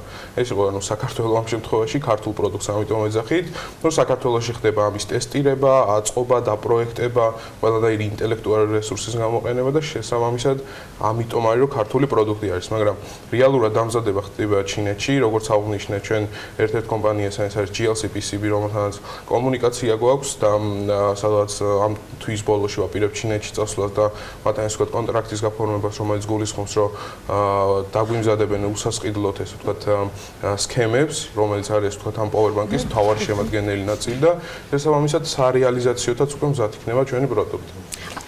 ანუ მომავალი ეტაპი, ასე ვთქვათ, რა არის სქემების დამზადება და ანუ წარმოებას უკვე ფიქრობთ, რომ რაღაც მასიურ წარმოებაში, მასიურში თუ არა, ყოველ შემთხვევაში დასაწყისისთვის რაღაც რაოდენობით შეიქმნოს PowerBank-ი და გამოჩნდეს ბაზარზე, ხო? იდეაში გარდა იმისა, რომ 10 საათიდან 1 საათამდე შემცირება ძალიან მნიშვნელოვანია, მაგრამ სხვა კომპონენტებით რა ტიპის კონკურენცია შეუძლია სხვა პროდუქტებთან, აი ფასულის, ხო, მაგალითად. ფასიც რა თქმა უნდა კონკურენტუნარიანი იქნება, იმიტომ რომ როგორც მოგვეხსენება საქართველოს თქვა არ არის ძვირი ქვეყანა და შესაბამისად დიდარი არ არის. დიდარი არ არის და ამიტომაც ანუ აქ რაღაც ის თქვა თუნდაც ინტელექტუალური რესურსის გამოყენება შედარებით იაფიჩდება და შესაბამისად პროდუქტის ფასიც ნაკლები არის, დამზადება ნუ ჩინეთში ხდება და იქ ნუ სტანდარტული ფასი არის დაახლოებით და პროდუქტი ახლა უცხოურ ამერიკულთან და თქვა ევროპულ პროდუქტთან შედარებით იაფი იქნება, თან მით უმეტეს ფუნქციაც განსხვავებული ექნება მათგან, რომ ჩქარა დაიტანება. კონკრეტული ფასის დასახელება ამ ეტაპზე შეგვიძლია თუ არა დაახლოებით მაგალითად საშუალო ფასი შეიძლება მიყრეს. სადღაც ალბათ $20, მაგრამ გააჩნია მე რა თქმა უნდა რა ტევადობის იქნება, შეიძლება მერწყვე გავზარდოთ. რა გაუმჯობესება შეიძლება შევიდეს თქვენს პროდუქტში? თქვენ აღნიშნეთ, რომ iPhone შეიძლება დატანოს ერთზე მეტჯერ, მაგრამ სხვა ტიპის ტელეფონების დატანება ერთჯერადად არის. აი ამ ნაწილზე თუ მუშაობთ, ამ პირველადი შეთანხმების პარალელურად, რომ პროდუქტი იყოს უფრო მეტად კონკურენტუნარიანი სხვა დამტენებთან. გაძლიერება თუ შეუძლია. ხო, ან სხვა ტიპის დამტენების დამატებას თუ აპირებთ, განსხვავებული. სხვა მოდელზეც გვაქვს, ასე ვთქვათ, ფიქრები, რადგან ეს არის იმათთვის, ვისაც ერთი დღეს ჭირდება ტელეფონი, მაგალითად არიან პიროვნებები, რომელთაც ტელეფონი მთელი დღე არ უძლებთ, მაგალითად ზოგ ტელეფონებს ეს პრობლემა გააჩნია, რომ მთელი დღე ვერ ძლებს თანამედროვე ტელეფონები და ჩვენი PowerBank-ი მისცემს საშუალებას, რომ ოდესაც დატენენ სახში, ამ PowerBank-ის საშუალებით დამოუკიდებლად შეუძლია იარსებოს მისმა ტელეფონმა რა და არ დაჭირდება არანაირი დატენა. მაგრამ თუ ჩვენ მივიდივართ სავალე პირობებში, სავალე პირობებისთვის აუცილებელია ისეთი PowerBank-ი, რომელიც მოგცემს საშუალებას 3-4 დღე მაინც რომ ასე დამოუკიდებლად რამდენიმე დღე უზრუნველყოს კვების წყალი. ამიტომაც ჩვენ ვფიქრობთ მოცემულ პროდუქტზე, ასევე მზის პანელთან თანამშრომლობაც გვინდა, კარგად რომ გამოვიდეს ამ სავალე პირობებში ხშირად გამოიყენება ხოლმე. სავალე პირობებში ხშირად გამოიყენება და საჭიროება. სრულად თქვენი რესურსით აკეთებთ ამ ყველაფერს და რამდენად გიდგათ საჭიროება იმის რომ თქვა დამატებითი ფინანსები მოიძიოთ იმისაც რომ თუნდაც ბაზარზე პროდუქტი იყოს უკვე წარმოდგენილი ისე რომ მომხმარებლის მოთხოვნა დააკმაყოფილოთ პირველ ეტაპზე მაინც. ფინანსები რა თქმა უნდა მნიშვნელოვანია და სიამოვნებით მივიღებით რაიმე შემოთავაზებას ფინანსური მხარდაჭერის, იმიტომ რომ არ არის მარტო ანუ სქემის წარმოება, ძალიან ბევრი რამე ნიუანსია, რომელსაც მატერიალური ესე თქვა რაღაც ღირებულება გააჩნია და უნდა გადაიხადო ეს თანხა. თუნდაც მარკეტინგის მიმართულებით, იმიტომ რომ თუ არ გააცანი პროდუქტი მომხმარებელს, შეუძლებელია გაყიდო. ასე რომ ფინანსები რა თქმა უნდა ფიქრობთ, რომ მსოფლიო ბაზარზე კონკურენტუნარიანი შეიძლება გახდეს თქვენი ნამუშევარი, ასე ვთქვათ? კი, რა თქმა უნდა, იმიტომ რომ თავის კუთხით ვერ ვიტყვით, რომ დიდად ინოვაციურია თქო, მაგრამ თავისი ინოვაციური, ვთქვათ, რაღაც კუთხე გააჩნია და შესაბამისად ფიქრობ. აი, რა ფორმით გეგმავთ, რომ ის იყო შეთავაზებული, მათ შორის ისეთი საერთაშორისო, ვთქვათ, რიტეილ პლატფორმების გამოყენებით, როგორც არის Amazon-ი ან სხვა პლატფორმები, თუ ფიქრობთ, რომ შეიძლება რომელიმე საერთაშორისო კომპანიასთან თანამშრომლობის დაწყება, რომელსაც თუნდაც თქვენს ინტელექტუალურ ნამუშევარს მიყიდით, ან რაღაც გაუზიარებთ და შემდეგ ისინი იმუშავებენ მის უკვე მასიურ წარმოებაზე. კოლაბორაციისთვის რა თქმა უნდა მზად ვართ, რომ რაღაც ვინმე კომპანიასთან ვითანამშრომლოთ მაგ კუთხით, მაგრამ ვფიქრობთ, რომ საცალო გაყიდვები უფრო კარგი იქნება ჩვენარი ქვეყნისთვის და ჩვენარი ასე ვთქვათ სტუდენტებისთვის, დამწყები სტუდენტებისთვის. და შესაბამისად ვფიქრობთ Amazon, eBay და მსგავსი ონლაინ პლატფორმები კარგი იქნება, რომ ან მაგ მეთოდით გავყიდოთ პროდუქტი. თვითღირებულებას რამდენად შეგიმცირებდათ, თქვათ, ის ფაქტი, რომ საქართველოში იყო შესაძლებელი სქემების წარმოება და გაკეთება?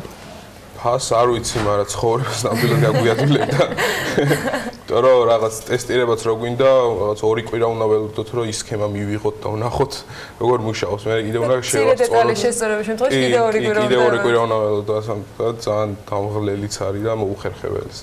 ოთხების წარმოება რა. ჩინეთის ბაზარი ახსენეთ და აქვე უცებ გითხავთ საომალო გეგმებთან ერთად, რა თქმა უნდა, მომავალში ამ კომპანიასთან თანამშრომლობის გარდა რა საპირებთ, საინტერესოა კიდევ თუ გაქვთ ჩერჩეული სამიზნე ბაზრები მსოფლიოს მასშტაბით, რომ ბაზრებზე აკეთებთ გათვლას, კიდევ სადაც შეიძლება დაინტერესება იყოს ამ პროდუქტის და ასევე ისიც საინტერესოა იმის გათვალისწინებთ, რომ საქართველოში ვერ ხერხდება პროდუქტის წარმოება, რამდენად გიღირთ მაგალითად ჩინეთის წარმოებული პროდუქცია მე სხვა ქვეყნებში გაიტანთ, ძირითადი აქცენტი მაინც ჩინეთზე გაკეთდება.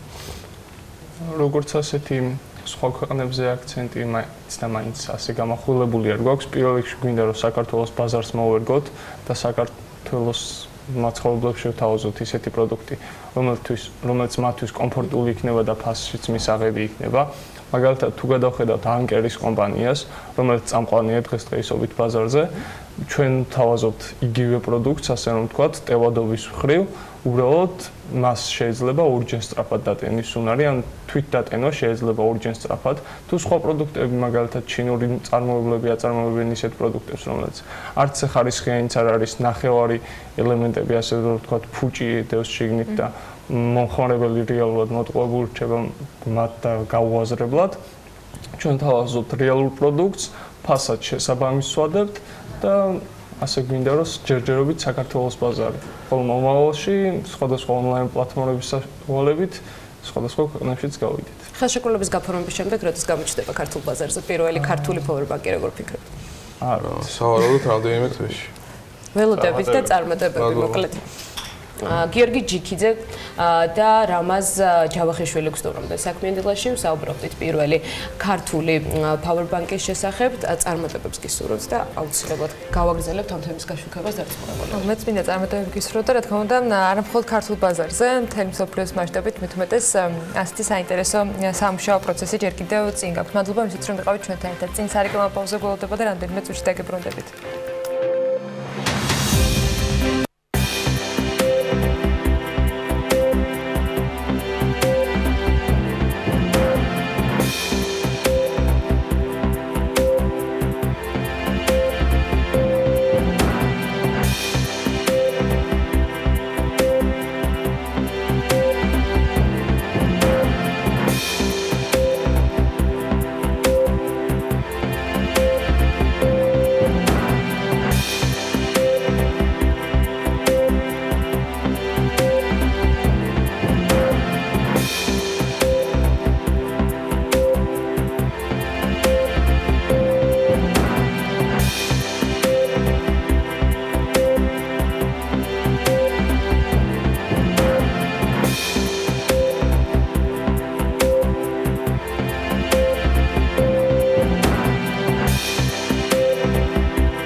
დღევანდელი დილის ბოლო ბლოკში ნინო ზამბახიძე უნდა შემოგვიერთდეს საქართველოს ფერმერთა ასოციაციის თავმჯდომარე დღევანდელ სტუმრებთან ერთად 6 ნოემბრის საქართველოსა და სომხეთს შორის საგანმანათლებლო პარტნიორობის ფარგლებში ყველის წარმოებაში საკონდიტრო საქმესა და ლანდშაფტის დიზაინში პროფესიული უნარების ტრანსნაციონალური კონკურსის დეტალებზე გვესაუბრებიან.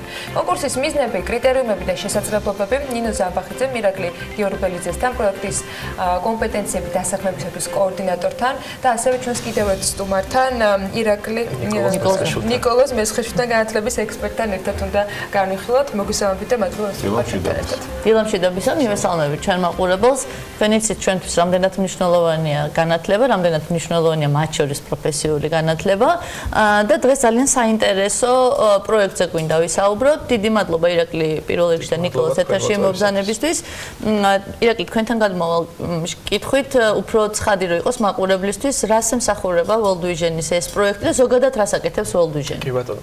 მოგესალმებით, ძალიან დიდი მადლობა რომ მოგვიწვიეთ პირდაპირ ეთერში. World Vision საქართველოს ერთ-ერთი მთავარი მიზანი არის ახალგაზრდების გაძლიერების, განვითარების ხელშეწყობა და ამ კომპონენტში ჩვენ განსაკუთრებით მუშაობთ მათი დასაქმების უნარიანობის ამაღლებისათვის. მოგეხსენებათ ჯერჯერობით საკმაოდ საგანგაშოვარი სტატისტიკა, ყოველი მესამე ახალგაზრდა საქართველოში ეძებს სამსახურს, ანუ უმუშევრობის პროცენტი დაახლოებით 30-ს აღწევს. და აქედან გამომდინარე ჩვენ შესაბამის საგანმანათლებლო უწყებებთან, სახელმწიფო სტრუქტურებთან და საერთაშორისო ორგანიზაციებთან ერთად ინტენსიურად მუშაობთ ამ პრობლემის აღმოფხვრაში წვრილის შესატანად. ერთ-ერთი პროექტი რაც ჩვენ გვაქვს, მე მცირე ბროშურას წამოვიღეთ, რომ დეტალურად გავეცდოთ, ეს არის კომპეტენციები დასაქმებისათვის. ჩვენ მოვიპოვეთ გრანტი ევროკავშირისაგან, ეს არის 3-წლიანი პროექტი. ევროკავშირის აღმოსავლეთ პარტნიორობის ქვეყნებში აქვს პროგრამა ევროკავშირი ახალგაზრდებისათვის და სწორედ ამ პროექტის ფარგლებში იმართება ის აქტივობა, რაც ეს არის თქვენ ახსენეთ. მადლობა. ნიკოლოზ, თქვენთან მექნება შეკითხვა. რა გამოწვევის წინაშე ვდგავართ განათლების კუთხით? არის თუ არა პროფესიული სწავლება, ახალგაზრდების ჩართულობა მაღალი? იმიტომ რომ მოგეხსენებათ, რომ ამას ყველაფერს მომავალი თაობა უნდა გვინდეს, მას რასაც ჩვენ ახლა ვაკეთებთ. არის თუ არა მათი ჩართულობა მაღალი? მოგესალმებით ყველას, დიდი მადლობა მოწვევისთვის და ამ შესაძლებლობებისთვის. აქვე მინდა უბრალოდ თავიდანვე ვთქვა, რომ საქართველოს ფერმერთა ასოციაციისთვის, როგორც უკვე აღნიშნე, განათლება არის ერთ-ერთი პრიორიტეტული მიმართულება და ძალიან მოხარული ვარ, რომ ამ პროექტში და ზოგადად ფერმერთა ასოციაციაში მიიწევს საგანმანათლებლო შესაძლებლობებზე ჩვენს ფერმერებთან, ახალგაზრდებთან საუბარი ყველა რეგიონში. მინდა ვთქვა, რომ საქართველოს ფერმერთა ასოციაცია, რომელიც კოორდინაციას უწევს პროფესიული განათლების გრძელვადიანი პროგრამების დანერგვას საქართველოს მასშტაბით, ასევე დასრულებისთვის მოკლევადიანი მომზადება-გადამზადების პროგრამების შემუშავებას და ზოგადად უკვე ჩვენ საერთაშორისო დონეზეც დისტანციურ პროგრამებს ვახორციელებთ ხომ ცნობილ სასწავლებლებთან.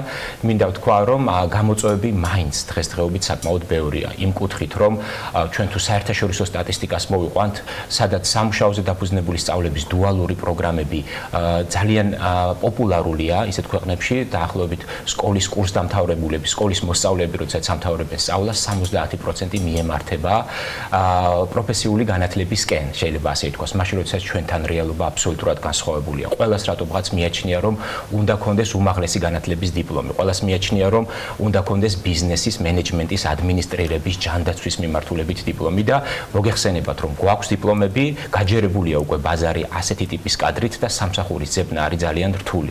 მაშინ როდესაც სოფლის მეურნეობაში დასაქმებულების 80% კვალიფიციურ კადრს ეძებს. და მაშინ როდესაც საქართველოში ბიზნესის დაახლოებით 90-დან 100%-მდე მცირე საშუალო ბიზნესით არის საქართველოს წარმოდგენილი ამ კუთხით და აქვე მინდა ვთქვა, რომ პროფესიული განათლება არ არის მარტო იმის შესაძლებლობა, რომ მიიღო სახელმწიფოს მიერ აღიარებული დიპლომი, გახდე კონკრეტული დარგის სპეციალისტი მოკლე პერიოდში და დასაქმდეს სხვაგან, არამედ პირიქით შეგიძლია, რომ საკუთარი ბიზნესი წამოიწყო, გახდე სტარტაპერი, საკუთარი იდეა განავითარო და ვფიქრობ, რომ ამისთვის პროფესიული განათლება არის ფაქტიურად ზედ გამოჭრილი, თუ შეიძლება აი ამ სიტყვის გახმარება და არის ძალიან მნიშვნელოვანი, რომ ჩვენ დონორი ორგანიზაციების მხარდაჭერით ვახორციელებთ ძალიან საინტერესო პროექტებს.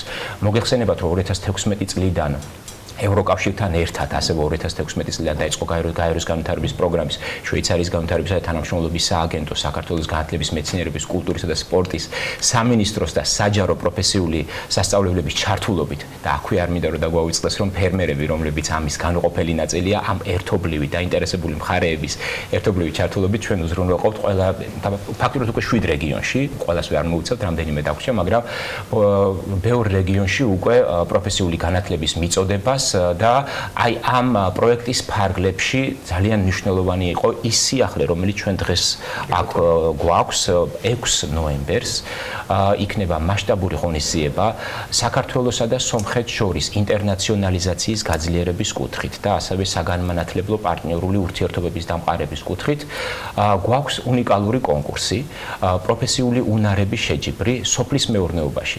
ახლა შეიძლება თქვენ კითხვა დაგვისვათ და გითხრათ, რომ ესეთი ტიპის კონკურსები არსებობს და ერთ-ერთი ყველაზე მნიშვნელოვანია World Skills-ი, ანუ მსოფლიოს პროფესიული უნარების კონკურსი, სადაც დაახლოებით 55-მდე სხვადასხვა პროფესიული კვალიფიკაციებში მსოფლიოს სხვადასხვა ქვეყნებიდან ახალგაზრდები ჩამოდიან ერთ კონკრეტულ ადგილას და ეჯიბრებიან პროფესიულ უნარებში და პროფესიონალიზმში. გვინდოდა რომ ეს მოდელი რეგიონულ დონეზე საქართველოსა და სომხეთს შორის დაგვენერგა და პირველი ვართ ფაქტიურად ჩვენ, რადგან სოფლის მეურნეობაში არ ყოფილა მსგავსი ტიპის პრეცედენტი, მიუხედავად იმისა, რომ World Skills აქვს გარკვეული პროფესიები, მაგრამ სოფლის მეურნეობა რატომღაც მოკლებული იყო ამას და ალბათ მიზეზი ერთ-ერთი ის იყო, რომ რთულად განსახორციელებელი და ამ კუთხით ვფიქრობ, რომ ჩვენ ამ შემთხვევაში გვაქვს ძალიან კარგი სიახლე და მივცემთ შესაძლებლობას ახალგაზრდებს დაახლოებით 30 წლამდე. მათ ვისაც აქვთ უკვე პროფესიული კვალიფიკაცია სოფლის მეურნეობის მიმართულებით ან სამუშაო გამოცდილება ერთ სივრცეში, როგორც უკვე თქვენ აღნიშნეთ, საკონდიტრო საქმის მიმართულებით, ასევე ლანდშაფტის დიზაინის მოწყობის მიმართულებით, ყველის ამოყვანის მიმართულებით ქართველები და სომხები ერთმანეთს შეეჯიბრებიან დაახლოებით 5-6 საათიანი კონკურსის ფარგლებში. და ირაკლი, მაშინ თქვენ დაგიბრუნდებით ამ შეკითხვით, რატო იყო თქვა სომხეთი არჩეული? ძალიან მნიშვნელოვანია ეს, თუნდაც ისო ჩვენ ესეთი მეზობლური ურთიერთობა გვაკავშირებს, ჩვენ ეთნიკურად უმცირესი რეგიონით გვაქვს, მათ შორის სამცხე-ჯავახეთი. რატომ სომხეთი? აი და თქვათ, რატომ არ არის ასევე სხვა რეგიონში მცხოვრები ადამიანები ჩართული ამ კუთხით? კი ბატონო, კარგი შეკითხვა არის. ჩვენი პროექტი ამ შემთხვევაში ამიერკავკასიაში ხორციელდება ორ ქვეყანაში, საქართველოსა და სომხეთში. როგორც ნიკოლოზმა აღნიშნა, ოლდუჟენ საქართველოსა და ფერმერთა ასოციაციის თანამშრომლობის ფარგლებში სწორედ ეს აქტივობა იგეგმება.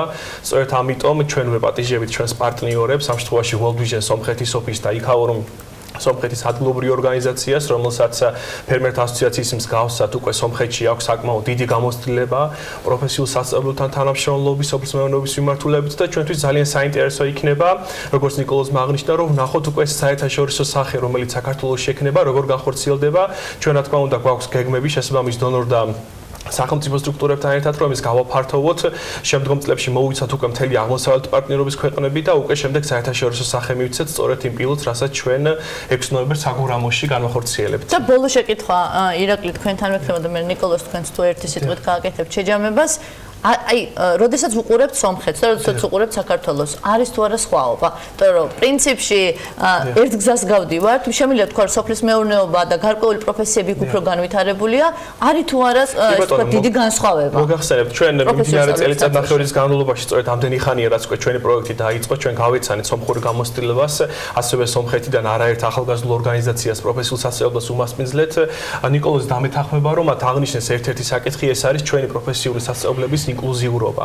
ანუ ჩვენი საგანმანათლებლო სისტემა, კერძოდ პროფესიული კოლეჯები არის უფრო მეტად ინკლუზიური, სხვადასხვა საჭიროებისა თუ თქვა შესაძლებელი შესაძლებლობების მქონე ახალგაზრდას აქვს საქართველოში შანსი, რომ მიიღოს პროფესიული განათლება და ამ მიმართულებით სომხეთი დგამს პირველ ნაბიჯებს.